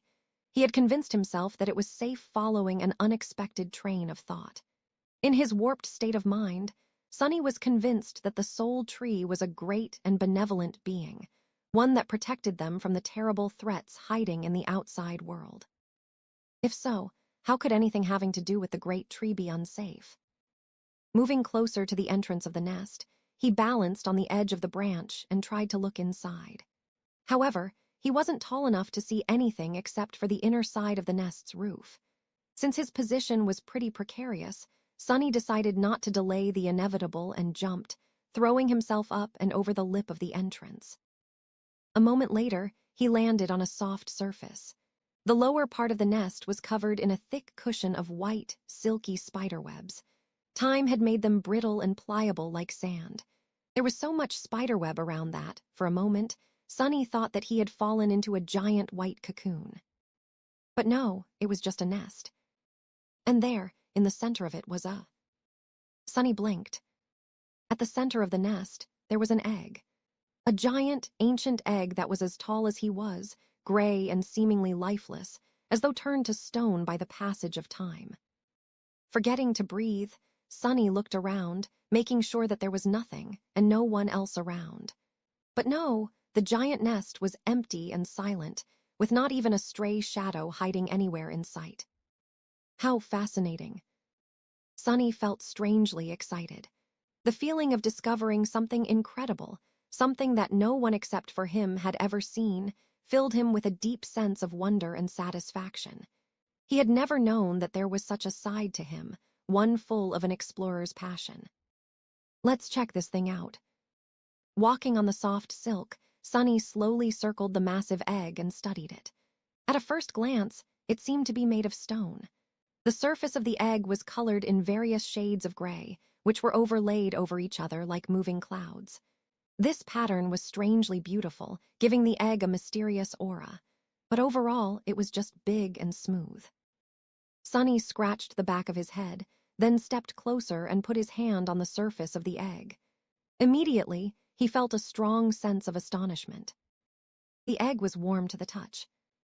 Is it still alive? In the next second, Sunny felt a strange pull affecting his core. It was as though the egg was trying to steal his life force. He jerked his hand away and looked at the egg with dark apprehension. The damned thing was not only alive, but also capable of sucking the life out of anything that touched it.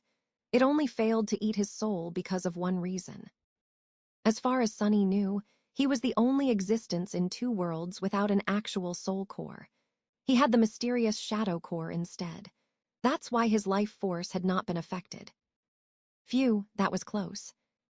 Looking at the giant egg, Sunny thought about how to get back at it. The nest, without a doubt, once belonged to an extremely powerful nightmare creature. Therefore, its spawn was also a being of considerable strength. However, due to some unknown reason, that being had not been able to hatch and was left behind by its parent, destined to remain trapped within the egg for all eternity. Or at least until some unfortunate fool came close enough to feed it with soul essence and give it enough power to break free. Luckily, I'm not a fool. Wait, maybe I am. His decisions have been very strange lately. He couldn't quite explain some of them, including this latest one. It was as though his thinking ability had been reduced. Whatever, I'm still smarter than a damn egg. Like a true explorer, he went where no one had gone before and made an incredible discovery. He found an unbelievably mysterious, rare being, one that not a single human had ever heard of. Naturally, he had to kill it. That's what the spirit of exploration was all about, wasn't it? Summoning the midnight shard, Sunny thrust it into the stone surface of the egg, causing a rain of sparks to fall on the spiderwebs. The sharp blade slid harmlessly across the stone, leaving only a shallow scratch on it. Tough bastard. The egg was sturdy enough to withstand a strike from an awakened weapon. If it was that resilient, Sunny was scared to imagine how powerful the adult monster would be. It was definitely not an average nightmare creature. But then, he was not an average sleeper. His shadow flowed from his hands onto the midnight shard, turning the polished metal of the blade black and lusterless. Immediately, a cold aura radiated from the sword, making it feel sharp enough to cut the world apart. Stepping forward, Sunny raised the shard above his head and sliced down, delivering a crushing blow. Enhanced by the shadow, the dark blade bit into the stone surface of the egg and split it apart. Cracks ran through the giant stone egg as Sunny's sword plunged into it. A flash of sinister crimson light shined through the cracks, then disappeared, leaving behind nothing but darkness. A torrent of viscous, black liquid flowed onto the white spider webs. In the ensuing silence, Sunny heard the spell's bewitching voice. "You have slain a great devil, vile thieving bird's spawn. Your shadow grows stronger. You have received a memory.